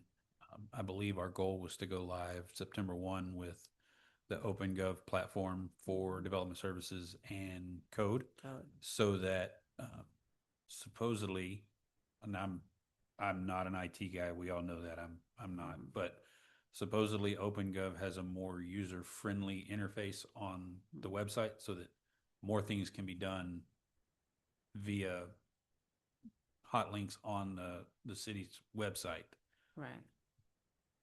I don't know how that works, but Yeah. somebody said They tell us all day long that it'll work once it's up and Yeah, running, that's so. what they said when they sold it. That's what I'm trying to wait to see. That, Now, that's the- also what they said about our NeoGov system Right. that we have meetings with. And I can say that this man works like crazy. HR works like crazy to try to correct the NeoGov, the time clock issue. And I think the system doesn't function for those of us who work past midnight because it goes into different Because your days. shift work. Yes. Yeah. And I don't know that there's a time clock system that Yeah. works well for the 48-hour shift that the firemen work, right, or when you clock in and then you clock out the next day because you're working right. overnight. So So we have our building standards person here, David, and we were talking about demolition, and that's an area where we haven't we got a lot of revenue in. This in the past, I know in the past we've gotten more money in the demolition, so that's an area that we can do better, and that goes back to code, trying to increase that because we haven't been on our job with code. You're not getting revenue from demolition. That's just one area that I saw that was different. So, Yes, and I will say, uh, my preference Mhm. is to, and any if you talk to any budget focused finance person, they'll tell you always assume less revenue than you're actually going to bring in. Always drop it by a hair. My preference is 95%. Others are 97.5, but it like always anticipate a little less because you never know what's going to happen. but you didn't get anything. That's my point. The last Yeah. 2 years. Yeah, I you mean, there's been a didn't lot have of things that, Yeah. aren't here. So that's what I'm saying. Once you get code right, that number will probably change. I mean, because basically, I don't think, David, I'm not sure how much we got, but it wasn't a lot as far as revenue for demolitions and building stand. I mean, it went like from, I think it was 36,000 to like 2,000. Yeah, it was low. It's a big difference. And all I'm saying is, I think once we correct some things, then that will give more money. Because you're going on 95% of a department that has been struggling for the last 2 or 3 years as far as collecting when it comes to revenue. The big difference. I mean, you're talking about a $400,000 difference in collections in one area. Yeah. So once we fix that, and that's the area with the new city manager that I would think that you guys would sit down and talk about, this is the revenue that must come in. It can come in if code is doing their job. When I'm sending out things to the constituents of District A, and they're talking about two things: code enforcement, sidewalks, roads, streets, drainage. That's all they're talking about, and code enforcement, right? So, and I just think if we're aggressive with it, like really focused on that, that can generate for you the $400,000 that it hasn't in the last 2 years. That's what I'm saying. That's why when he's talking about going back from a zero budget, we know what our weaknesses are. Based on the budgets from this year, last year, if you do a comparison study, you can see where the weaknesses are, and that's just one of them. Yeah. That I'm talking about to build back, so we don't have to lay people off. Yes, my fear on something like that is assuming we can get back to where we were at our best in 1 year with people that have not Yeah. done that is something that gets you in trouble. And so like putting 400,000 in the budget because that's the theoretical. If you look at the numbers, you'll see it. I'm just asking you to look at the numbers. I'm not saying it's not possible. I'm just saying Yeah. budgeting that in a first Let's year. look at it. Can we look at it? Yeah. I don't, like we used to, we just kind of We're go. doing Okay. Yeah. I think it's in code. Yeah. So You're asking him about the line item. Like revenue? line item for code, because I kind of want everybody to see what I'm looking at.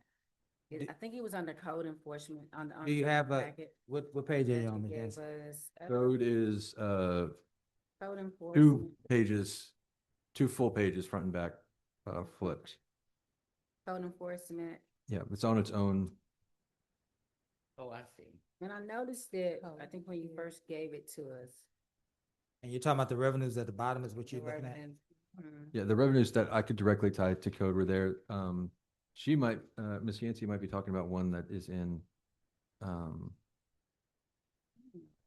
non-department.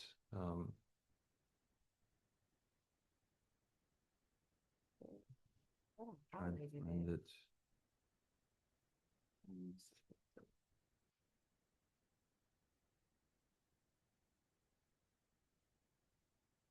Would that be under code? I know it's not on development services. Why did I not see it? And which one was the issue? It Kim? would come- Not it- issue, but Demolition. Want to say and what about it? the differences of payment. Oh, I cannot believe I can't find it. So if you flip to the very last page of the packet, Okay. demolition revenue is the second line. Right, so see how that's kind of gone down. Yeah, I've only gone back to 2024. Yeah, So anything, 2024. if there was much higher amounts, It that there aren't was. on here Yeah. because I only went back to 2024. Doing any demolitions? That's my point. They should have. Well, I know that there was, I think 3 scheduled, but I don't think they ever went, I mean, according to the agenda, there were 3 demolitions, but they never went through with them. They never did Right, anything. right. But it was something, it was another number that I saw though. That was So taken there's 7,800 here. for 24. For right. 24, And then I think, and then he has projected for just $500. yeah, because 2025 and 2026 Yeah, have so little that I worry that we're going to project in something that right, isn't there, right? yeah. Yeah. I'm Now, okay. again, if we, I'm sorry. Translate that for me. We're projecting something that's not Alright. there. oh, no, so because Oh, I'm sorry. in 2025 and so far in 2026, we have not been actively engaging Right, at a significant level. My projection for 2027 is the same. the same, Okay, right? Okay. If we change that and say, hey, we want this to be an aggressive thing, then I would figure out what that would look like, especially in a year one, right? When you're rebuilding a new revenue source, it never comes online at the same level as peak. You have to rebuild that. So I would come in with okay, this is what a peak looks like. This is sort of how long it takes to kind of build a program. And then I would budget in what that kind of first year of that build looks like. So tell me this, under code, what page is that? And this is the expense page for code. Expense and revenue is on the same page. code. Let's see. Code, Revenue is at the bottom. Right before Public Works. it's right before, I don't know what page number it is. They're not numbered. it's right before Public Works. Oh, I saw it earlier. See where it says code? It says expenses 70,000. What is that for? Where It's right before the page before Public Works. I'm looking for her 70,000 where, That's under expenses. It's right after Public Works code on the back, kind of like on the back. And it says, it's 57,750 is the actual number. It's right before you get to the revenues. Right, the last line before, revenues under code. so the building demolition, Mm-hmm. that is, Is that that's expenses for $70,000? yes, that is us funding to let building and standards do demolitions, which we have not done the last 3 years. And we don't have to do this year. So say that one more time, that's for what? That is for the city to physically go in and demo. Oh, for the city to do it ourselves. Yeah, and to do it then ourselves. Property. Okay. Yeah, which we have not done the last 3 years. But I know it was one of the, as y'all were talking about, we want a city that's clean and doesn't have these bad things. So I put it in here as part of that goal. Yeah. So for some of our new council members, code can generate revenue when it's done right. So when you implement the program, because we want to save jobs. And how we save jobs is making sure we have enough revenues.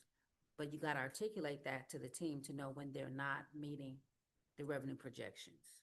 And that has always been an issue for, government entities anyway. We had an issue too with it.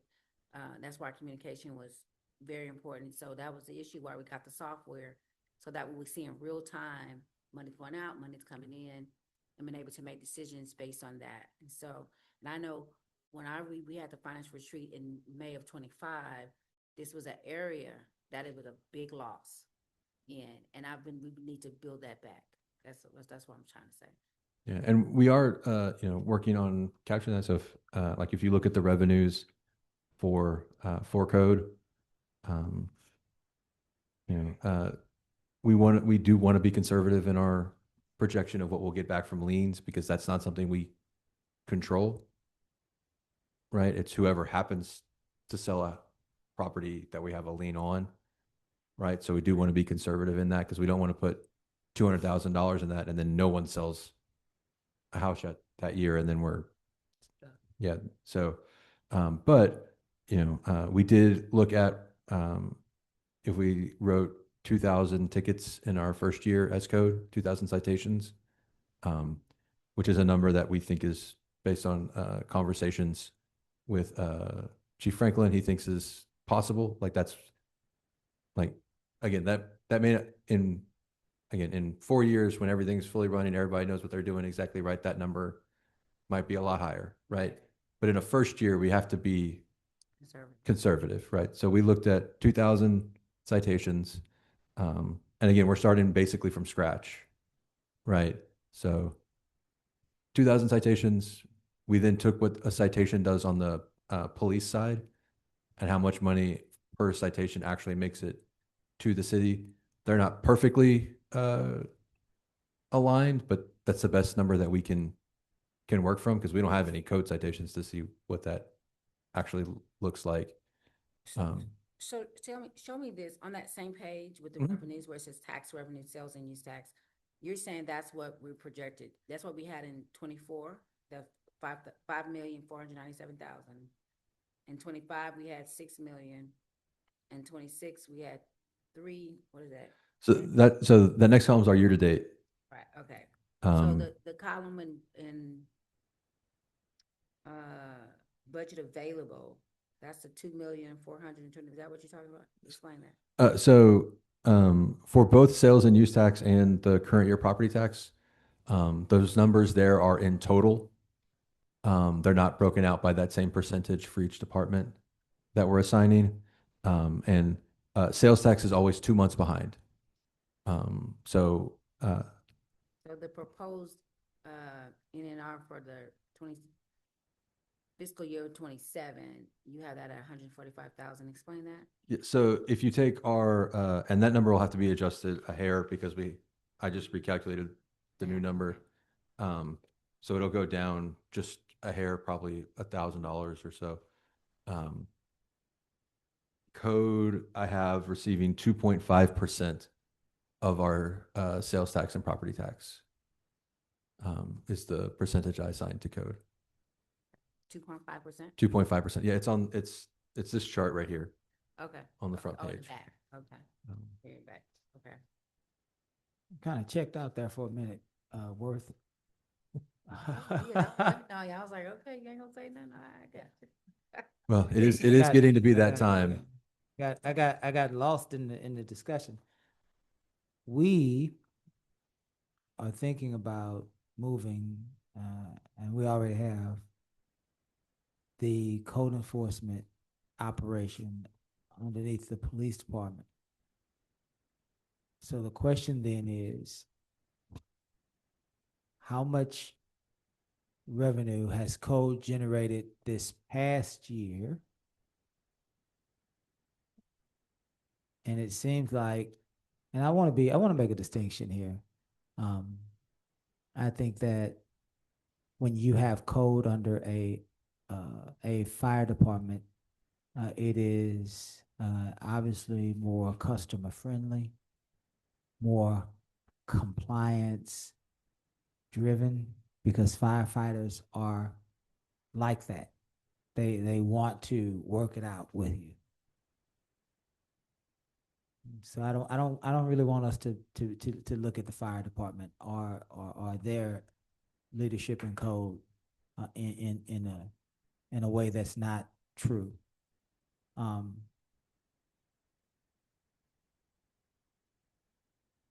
I want to make sure I stand up for that. Not because of my firefighting background, but because we've heard reports about Chief Merriman's leadership as it relates to code, and people are really happy that he is a good guy and that he tries to follow up. So I want people to know this move had nothing to do with Merriman, Chief Merriman, or the fire service at all. Consequently, having said that, I don't want people to think that Chief Franklin is a bad guy. But I need to say to you that it sounds like Chief Franklin is going to be really assertive in a way that only police officers can, in a way that firemen don't feel comfortable being. Said all that to say, clearly there is room for you to raise the revenue projections from last year in code, right? As far as the revenue that we will generate from the increased citations, from the way that police tend to resolve issues. Yes, so last year code brought it, or It can't be $125,000, right? That so that don't even sound right. But anyway, go ahead. so I can explain how we came up with that number. Okay. So I'm sorry for saying that about your number, but go ahead. uh, I didn't realize that was your number. Yes, Worth. Mark, take a minute. I didn't realize that was your number, Worth. um, It just shredded it. so the city brings in on average about $125 per ticket. Okay. 2,000 tickets is 250. I'm not adding Oh. it in my. But Worth, listen, and I don't know this with any factual evidence, just my sense. Seemed like to me code violations would carry a higher citation. There's another. In the one. door, you're at $500. I mean, I'm not a police officer. I have no idea at this point. They could. Again, we're basing this Yeah. entirely Does on, that make sense to you? So the municipal court range is 250 to 2,000. Yeah. The judge assigns the fine cost. Is the judge assigning a bunch of $150 fines? It could be. You don't know that too, yeah. They assign how much the fine is. They assess the fine. The gives them a range, 500 to 2,000, 250 to 2,000 under municipal court, and then the court, based off of one time offender, I didn't wear I let my grass get high one time. Oh, you're going to pay $250, or this is the 10th time I've seen you. You're going to pay $2,000. That's the judge's discretion, is the assessing the fine or dismissing the fine. Yeah. I just think Worth, I think me, one person. And I'll just let you know, I tend to push for high revenue, right? Because I don't like property tax, right? Sure. So I'm going to always push you for the highest revenue. I'm aware of that, but I'm still saying I think that $150 per citation when it comes to code enforcement might be low when it comes specifically to code enforcement. So I think we should probably check that to see if we might be able to. we can work with other cities that are more active and see kind of where their percentage. So yeah, I didn't get to that part yet, but so part of the revenue, and we haven't looked at them yet, but anytime you do, whether it's the increase traffic control from PD or the code enforcement, that revenue that is being generated is not entirely being generated from that singular department. It also has to go through our whole court system. So I have split evenly the revenue between those two departments. So this is half of the revenue generated assigns to code, half to court. Okay.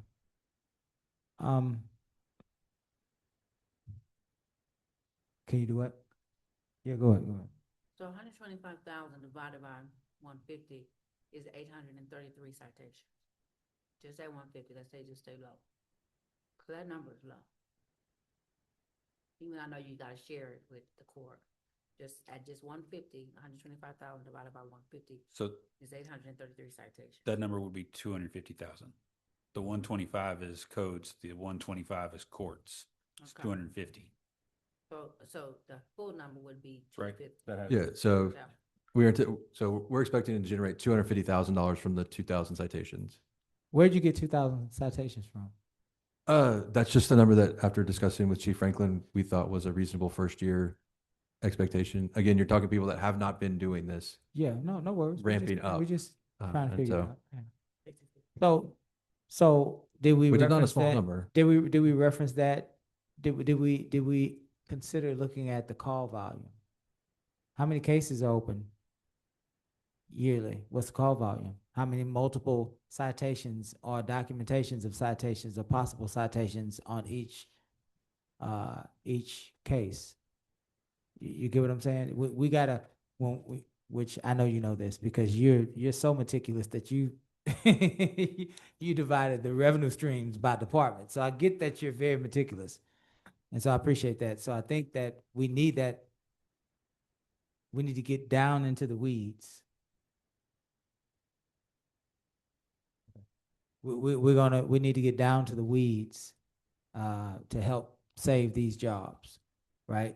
And I think where we're at in this code enforcement piece, I think we got an opportunity to save a lot of jobs because I don't remember the code enforcement department up until we've had these issues with who it's going to report to having this much of an issue with generating revenue, right? So I think that there is probably some work to be done in there. There's real work. It's based on the philosophies of a police chief and yourself. But let's back it up with factual information. Chief Merriman has all information somewhere in his department. So let's look at some real numbers and revise that to a place that's more consistent with what's actually happening. Because otherwise, we're gonna put before the people. Yeah. And I will say, to your point, to try to provide some additional, if we write 2,000 tickets a month, let's take it down to a month, right? 166 tickets a month from code, right? A percentage of those are never going to pay. They're just going to disappear, right? That percentage, I don't have the exact percentage off the top of my head, but it's probably somewhere 10-15% are just never going to pay. So 0 cents are going to come from those, right? Then we have a percentage of people who are going to be in, whether it's indigency or in a very particular complicated situation, and the judge is going to dismiss or anything, right? So there's that group. We're also not going to see. We might have some people coming and asking y'all to ask the city manager to, drop a ticket, right? Right. So that, I mean, which, those types of things happen. So there's a percentage of those people that'll happen, right? Again, that's probably 5 to 10%, right? So we're now at almost 25% that we're not going to get a penny from, right? Then you have the people that work out a deal with our prosecutor, right? To, instead of paying $250, for them to just accept it and pay right now and guarantee that we actually get money, maybe they make a deal for $175, right?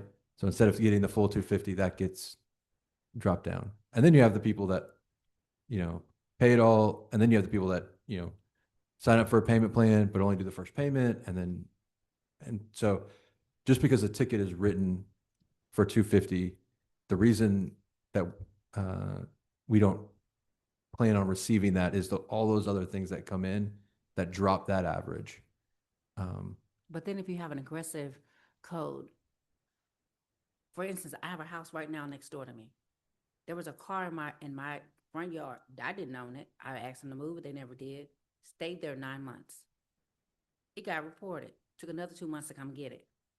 Same house next to me. There's a code thing on it. Grass is this high. It should be mowed. Somebody should mow it. We have mowing contracts. Code used to go in there and mow it after they did all that. We are losing money in code every day right now. I live right next door to this property. And I'm telling you, I believe if code is done correctly and aggressively, you will see the difference. I encourage you to go see what it was in 23 and see what it is now. And now we have more people.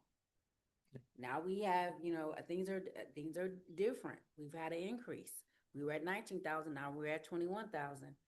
And I believe this is the area where you can comfortably do a little bit more if the code enforcement does their job. Every day I'm watching this grass go higher and higher. Nobody's cutting. So, I mean, And that's another fee. So we're missing money right here. That's just one example. So when we talked last, when we did code with both chiefs up here, remember, one of the discussions that we talked about was how aggressive do we want to be, right? You can issue a code citation every day, For sure. right? But there was hesitancy among council about that being too aggressive, too much, right? So we didn't budget for that sort of like hyper aggressive approach. We budgeted for a first time you get seen, you get a warning. Right. Second time they come out, that's when they give you like, if it's not done tomorrow, it's a citation, or that type of. Can we go to the middle? Right now, it's too far. That would never happen in Lake City or Clear Lake. I'm telling you, because I've lived there. We have let things go off. We let things go off too long. If we're mining for money, so we don't have to lay people off, that's a place where you mine. It doesn't have to be hyper aggressive. Because can we come back from not doing enough to come in the middle? Yeah. So the theory right now is basically we would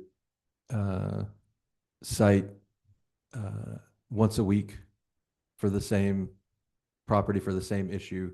And then after X number of citations, we would just take care of it. But once we take care of it, that citation Goes away. ability to continue to cite goes away. Right. And so, you do have to at some point make a choice. How often do you want to cite? And then when do you want to draw the line and say, this is a problem for the city. The city's just going to handle it. And right, there's a very fine line there. The more you cite, the more potential revenue you bring in. I will also say the more you cite, the more you also increase the chance that somebody's going to see a bill, like have It's gonna be huge. 50 citations and they're going to get offered a, $50,000 That's what we bill do. and they're just going to walk away. That's what we did, though. We were doing it. There were people that had liens up to $32,000. Yeah. Because they refused to cut their grass. And the more you get in those giant lien situations, the more you end up with people that just walk away, right? I mean, then we move that to, collections. Sometimes we'll have some opportunities to put some liens on some properties for those types of things. But relying on liens is also a very dangerous thing because we only get that, one, if we can prove that we have it, which all new ones we do.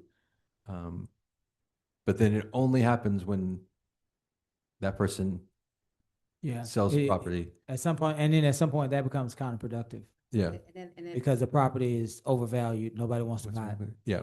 So I've been the building standards liaison, and David is here. He can talk about some of it too. We actually had a lady that come before our council and blame us for her blight.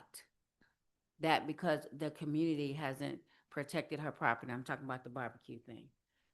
And that's because she does not respect our city enough. She lives in Clear Lake. And she's blaming our residents for messing up her unit. And I'm thinking, if we had been fining you properly, you would not have the audacity to come to us and basically, spit in our face to say it's your residents' fault. No, it's your fault. You're the property owner and you have not done anything with your property. And it's an eyesore. It's a blight. And I'm saying if we want people to respect us, they don't do it because they want to. They do it because they have to. And as a person that's on the building standards, and I've seen them come in and out, and they live other places, and David knows, I'll ask them, would you do this in Sugarland? Would you do this in Deer Park? And they go, well, no, then don't do it in Lamarck. But because they know it's a weakness, they're taking advantage of it. That's all I'm saying. And I really think if we're aggressive in that area, I think you could generate 400,000 easy in this area. But just look at what I'm talking about from 23 and 22. Yeah. Get a chance. I will go back. I'll talk to some people that do more aggressive codes, see if there's a line, see if the line we're taking is still a little bit too cautious. I just, the more aggressive we get, the more complaints you're going to get on the other side. That at this point, And they don't live there, most of them. at this point, there is a louder complaint from the people of Lamarck that have lived here, that have been here. And the complaint isn't even that their taxes are high. The complaint is the city is dirty and unkept. And if that's the complaint, then that facilitates the aggression. And so while we're in a budget workshop, this is not even necessarily a budget issue. Ms. Yancey is saying that, that can generate revenue, which is true. But I think the bigger theme for the public is our city is dirty and we're tired of it. And that is the direction that the council is bringing to you. Will it increase revenue? Probably. More importantly, though, it will send a message that we are tired of our city looking disorganized, disheveled, and dirty, right? And so I think that's where we would be able to make the most progress. Here's the other area that we have done, not we as in Merriman or you, but we as a city have done poorly. It's the rental registration. Yeah. We have $40,000 in revenue. That means that we're looking at collecting from about 400 rental homes. I promise you that there are more than 400 rental properties in the city of Lamarck. Number one, and you have two whole subdivisions, and we have to relook at that ordinance to make sure that we are not shielding what we were trying to do.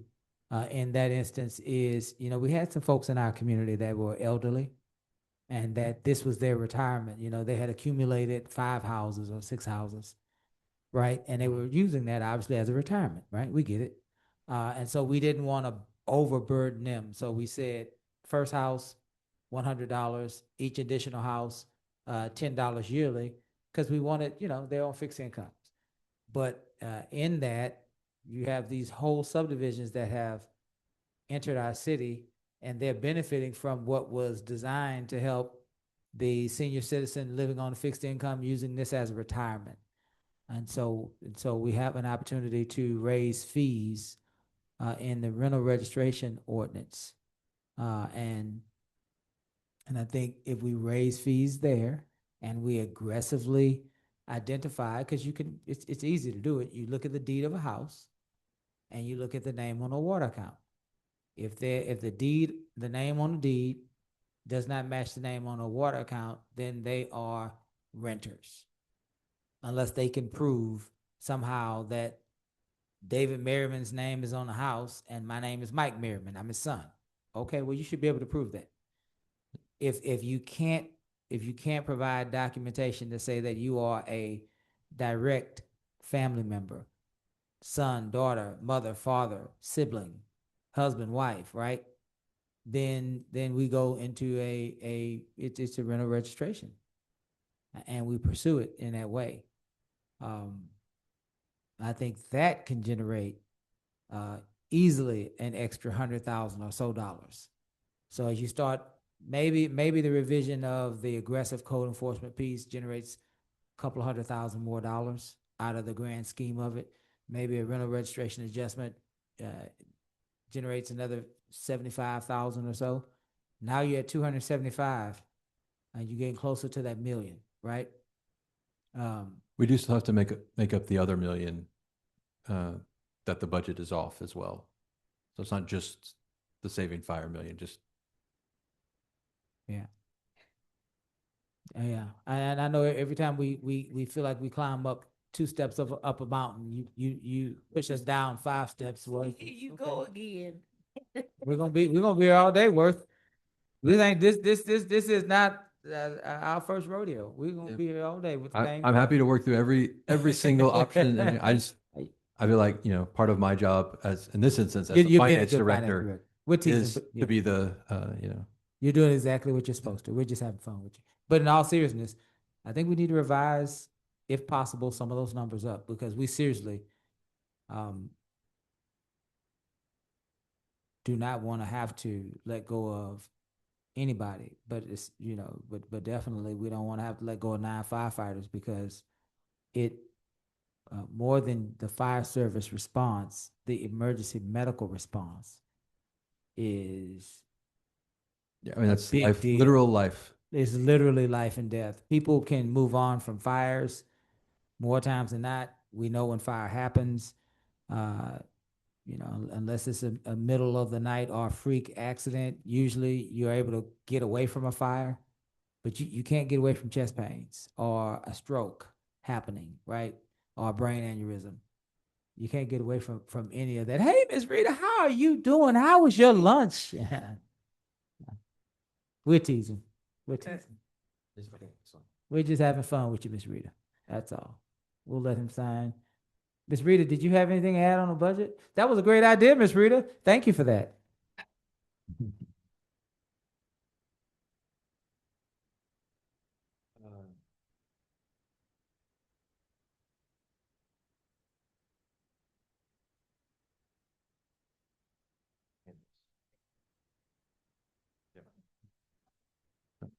Making sure we still have a city clerk next week. That's a good deal. So basically, I think that we can get there because the people don't want us to let go of 9 firefighters because to them it's not even 5 people. Firefighters are good people. It is definitely James Osteen. It's a medical situation immediately, right? And so you got a bunch of people that want to save fire service because of that. We have a lot of seniors that live in our community, and they pay taxes, and one of their number one services is emergency medical service. So we got to do what we can to save that. So we're gonna have to dig deep because otherwise we gotta. I see you, James. I'm gonna bring you in as soon as I finish the statement. Otherwise, we have to reduce their services, and they should not have to choose between a higher level of tax commitment and life.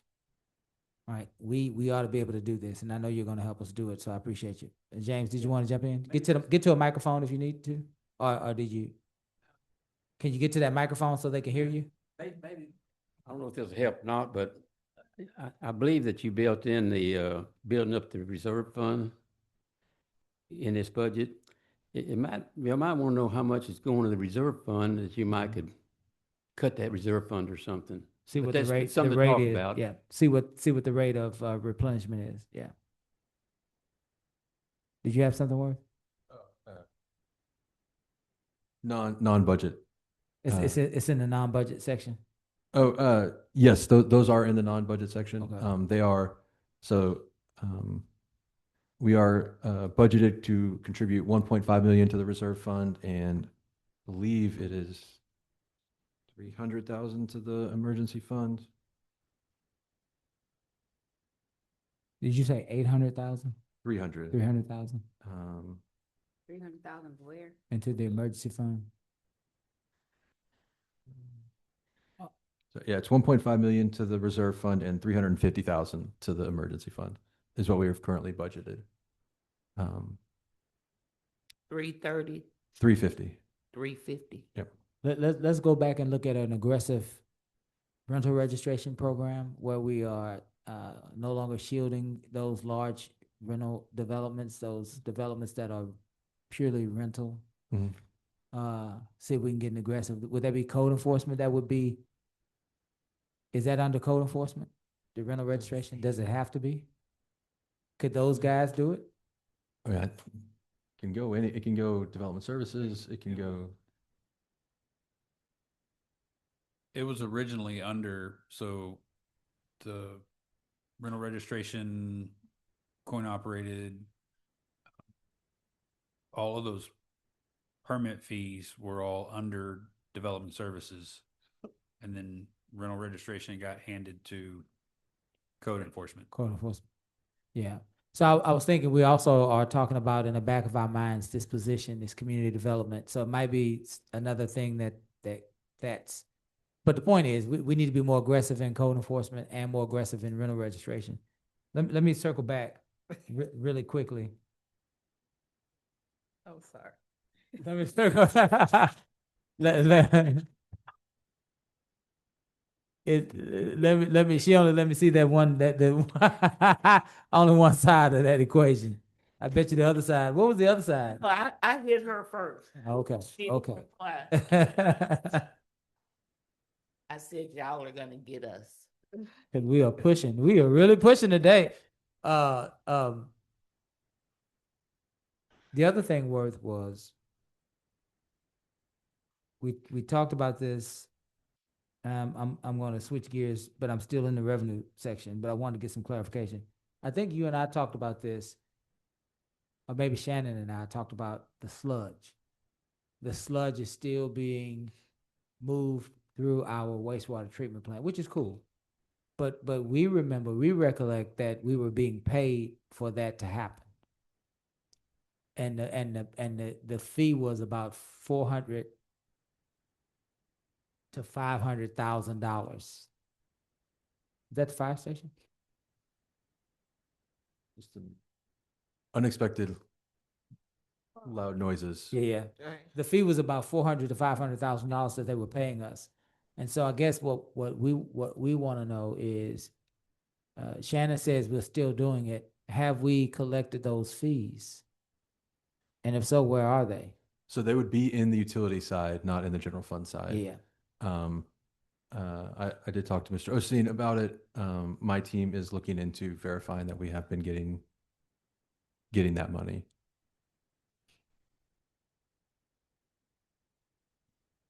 We'll have an answer for you Yeah. the next time we meet.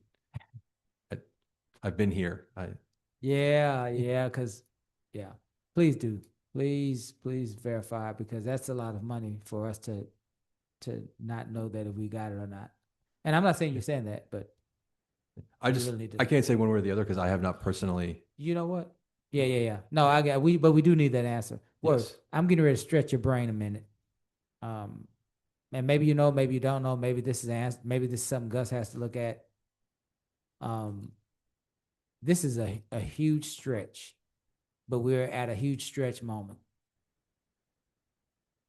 And I don't know the answer to it. So those guys and gals do hydrant maintenance. Part of the hydrant maintenance is not only to check flow, but they check pressure.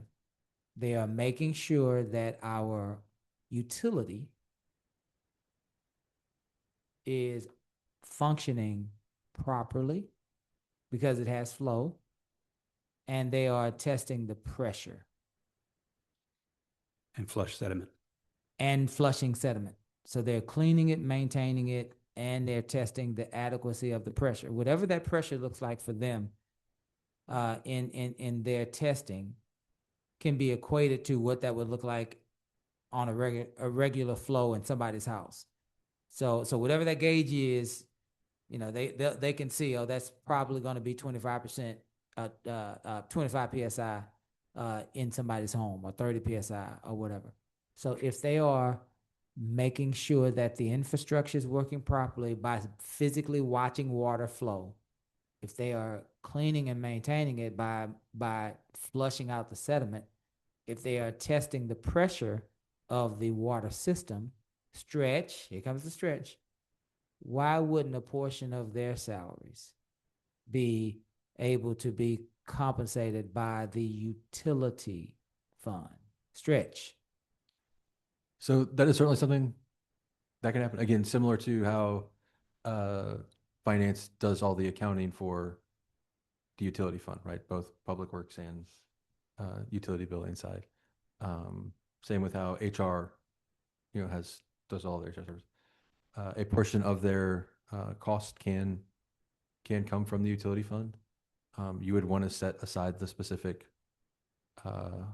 amount, whether that's based on time frequency or average cost of a third party to do a hydrant flush, or you would just want to have a specific metric that you're using to determine what percentage of the utility fund is coming over to do that.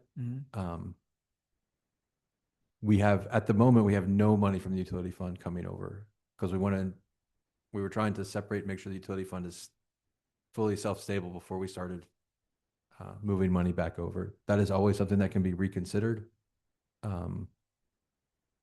But it's not because they do things that are related to that, it can't come over. You just have to determine what that metric looks like. I think we should open that discussion. I think that I hadn't even thought about what Chief Merriman I was thinking about the idea that they are operating the freshwater system on a regular basis. That in itself, although and in fact that's their goal, to make sure that the water supply is adequate.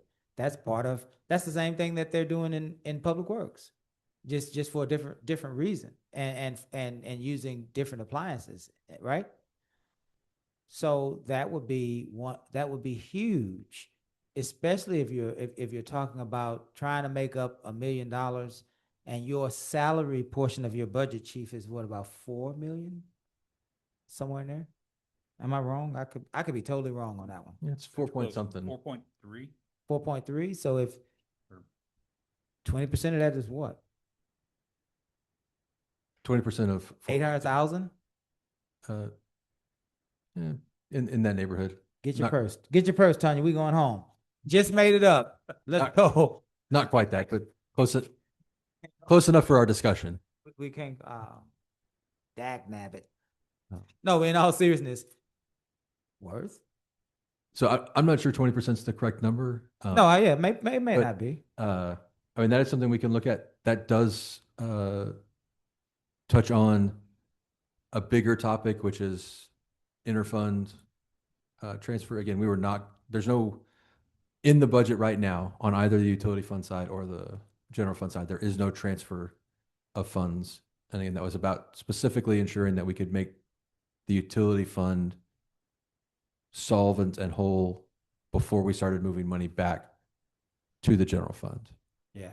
Right. That's why there was no transfer. Yeah. Right. We can reconsider that and see what that looks like. I would just say doing that means the utility fund now has to find, whatever that looks like. And the utility fund still has that one giant elephant in the room of the sewer plant that it, and the sludge that we don't know if we collected money for. Yeah. I mean, we'll verify that is coming, but the way that I see politics, Worth, is like I see my life and house, right? And like I see life in general. In reality, you don't go from the bed to the hotel, right? The couch is in the middle, and it's like you're taking us from one mode of operation and you're moving us into a different mode of operation. And there is no in between. But there is enough damage that has been done to warrant the in between. We have to sleep on the couch for a little bit, Worth. We can't just go back into the bedroom, right? You got to rebuild, which means you have to compromise, which means where you're trying to take us is where we need to be, but you might not be able to get there from here. You get what I'm saying? Sure. And again, I'll go back and look at the utility side and see what kind of rough number is absorbable without causing stuff. Anything around the utility is very complicated at the moment because, as y'all are aware, the sewer treatment plant situation is a very, very tricky thing. and might, the city might have to come up with $5 million. Yeah. Um, even if we can eventually get it back through other means, like still have to have it Yeah. initially. Um, and so that's a very, trying to have situations to account for those types of things is where part of the hesitation on that. But we can certainly move to do that and to see how that would affect the utility side. I would need at least a couple of days to Yeah. rerun those numbers, which in the grand scheme is fine because I just got confirmation that we can't meet tomorrow. We can meet tomorrow? Cannot. Cannot meet tomorrow. Okay. Yeah. There's an issue with the filing, so Okay. we have to cancel tomorrow's meeting. That does also mean that I do need y'all to schedule at least one more meeting besides next Wednesday. And it needs to be at least a week out so we can actually Post it. post it. Okay. So another day next week, you need to schedule. And I guess I'm sort of wrapping into non-budget things. And then I also need y'all to call a special meeting for after the budget meeting on the 19th. Yeah. So that we can move the ordinances along and do those. And so y'all can actually approve the contract for the new city manager. Yeah. So in that, we'll do that today before we leave. Yep. As far as calling a special meeting, that's one of three ways, obviously. Myself, I can do it, you can do it. Two of them, two of our colleagues could do it, but all of us are in the room, so we're gonna just get this done today. Yeah. But I wanna say this, Worth, when you're dealing with people in politics on a local level of government, you're dealing with what's really instinctual and what's native to survival and existence. And emergency medical services are very important, and they transcend the task of organizing immediately the issues with how we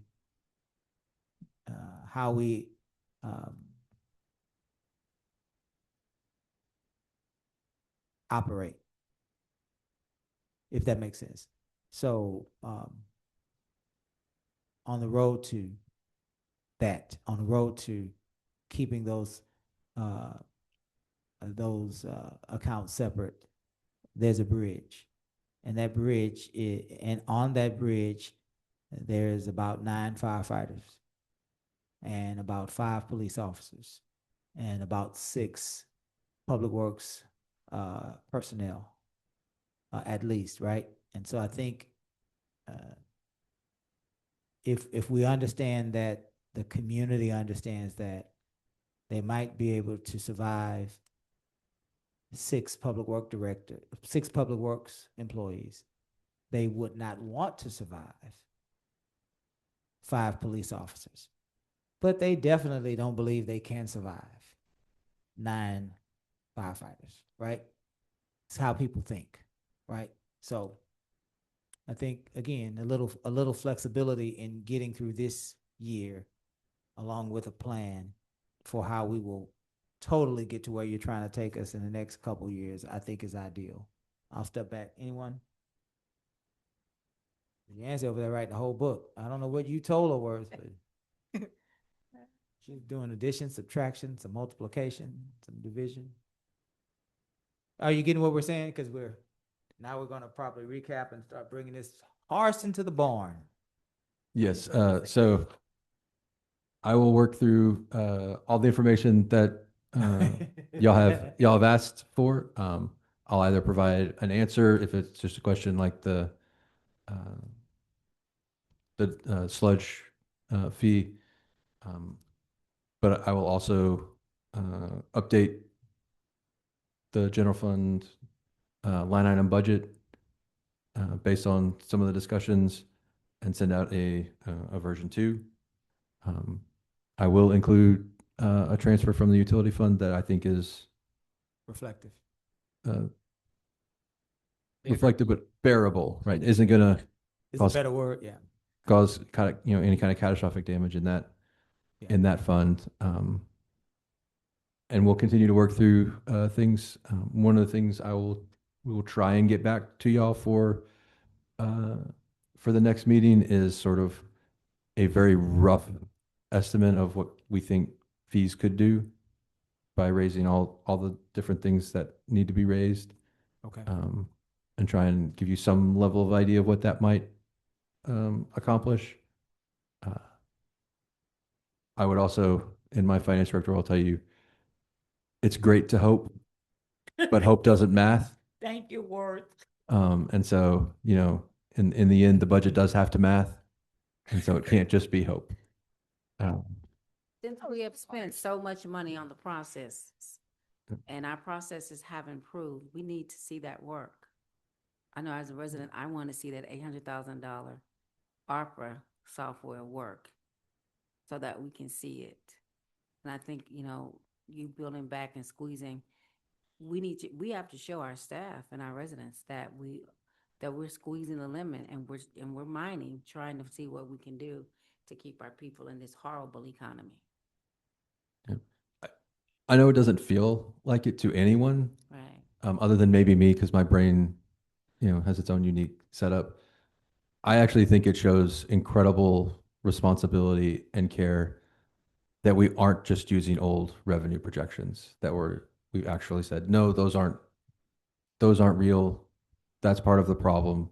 Let's reassess and look at what we're realistically bringing in. To me, that is something that, even if nobody likes what that translates to, it does show that we are being responsible. We are taking this seriously. We are addressing it, issues of the past. And as you like to say, we are building better forward. And this is one of those steps. But foundation stones are, by their own very definition, heavy, hard to move, and difficult. And that's what this is. Okay, so let's do this. Let's look at our calendars, ladies and gentlemen. You say that we have a meeting, Madam Clerk. We have a meeting on Wednesday, next Wednesday. Wednesday the 19th is a 10 to 4. We never set a meeting for next Tuesday, No. and today is Tuesday. Today's Tuesday. Tuesday, you could do any day next week is still on the table. Okay. We would have to post today for Even Monday. Monday's on the table next week. We'd have to post today to do it Monday, but it's still technically on the table. 50. I didn't say it'd be easier. We could get it done before we have to close the office, but Can we do, council, what are we thinking about Tuesday? I'm open. and that being said, You want has she taught you how to do any of that yet? We already have Wednesday on the calendar. Oh, he wants an extra day. Yeah, he wants the extra day Because we're not doing tomorrow. Yeah, we're losing tomorrow. So I feel like we need at least 2 more days. A 10 to 4? 10 to 4 next Wednesday. Yeah, that's the one that's on the schedule. Wait a minute, you mean next Tuesday or next Next Wednesday? Tuesday, I'm sorry. Okay. 10 to 4 next Wednesday is already on the schedule. Yes. Oh, Yeah, And so we're looking for a 10 to 4 next on the Tuesday. 18th. Yes, thank you. and we need to I attend. may have to leave early though. I have to be to my 3. At 3? Yes, ma'am. Would you like to do 9 to 3? Yeah, that'll work better for me. Is 9 too early? Y'all can start, but I'll be at 10. I'll just leave early. That's fine. They did not put that on. But one of them we're just using just like as a mate, or you're saying we're gonna need both days? We're gonna need both days. because we Okay. need tomorrow. Okay. So, because we really hadn't got into the line items and we really hadn't made any decisions on the pending RIFs. So we're saying we want to save these positions, but we haven't really effectively saved them yet. So we have 2 days next week, 6 hours each day. That's 12 more hours. So we'll call a budget workshop for next Tuesday, August the 18th, 10 a.m. to 4 p.m.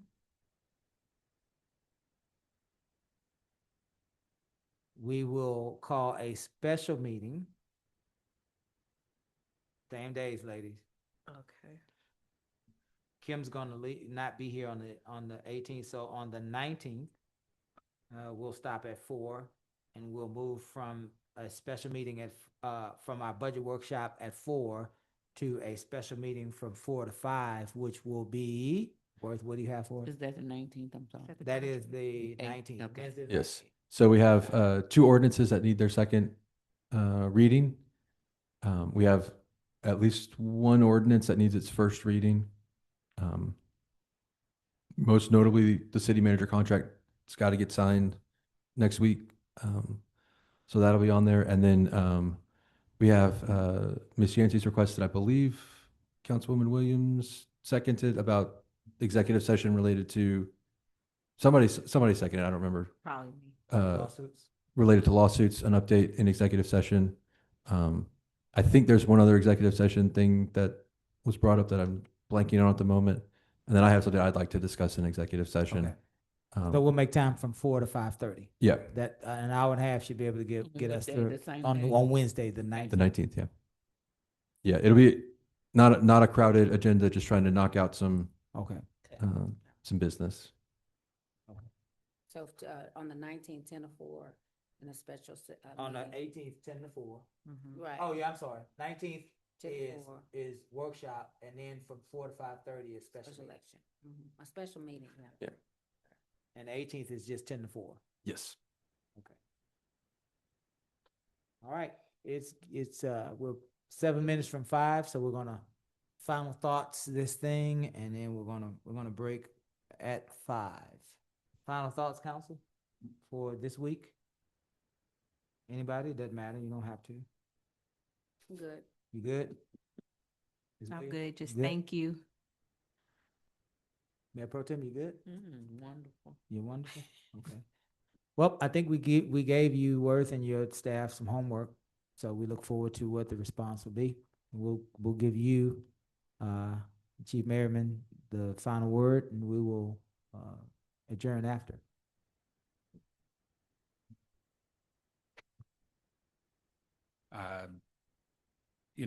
Again, you guys make the tough decisions, but I know there's an entire department full of people who appreciate y'all's support because it's obvious the support's there. I mean, the words don't go unnoticed. I mean, the support, it's here. It's just figuring out, and that's always the fight. And it's I've been in this town for a long time, and that's always been the fight was to keep supporting the men and women that do the work. So I appreciate y'all's effort for sure. Thank you, sir. I just thank y'all again. I know this is not what y'all would prefer to be doing, given that there are many other fun things in life that could be happening now. But this is the work that builds cities, that creates opportunities for everybody. And even if nobody in this room ever gets a thank you or a credit or anything, no great city is built without this hard behind the scenes work. So thank y'all for that. I will try and get y'all an updated draft by the end of the week. It may be on the weekend before I get it out to y'all. And then I'll make sure to have copies available. Very good. Very good, Worth. You may not know it because this is, I assume, your first rodeo doing both, but you're doing a good job. And so you are functioning in your role, as are we functioning in our role, Chief. As we know, tomorrow is the first day of school. So be mindful. You will see fire trucks parked out welcoming back Lamarck High School and Haley Elementary. So Good deal. they'll be there. It looks like we will be at, let me give you the times.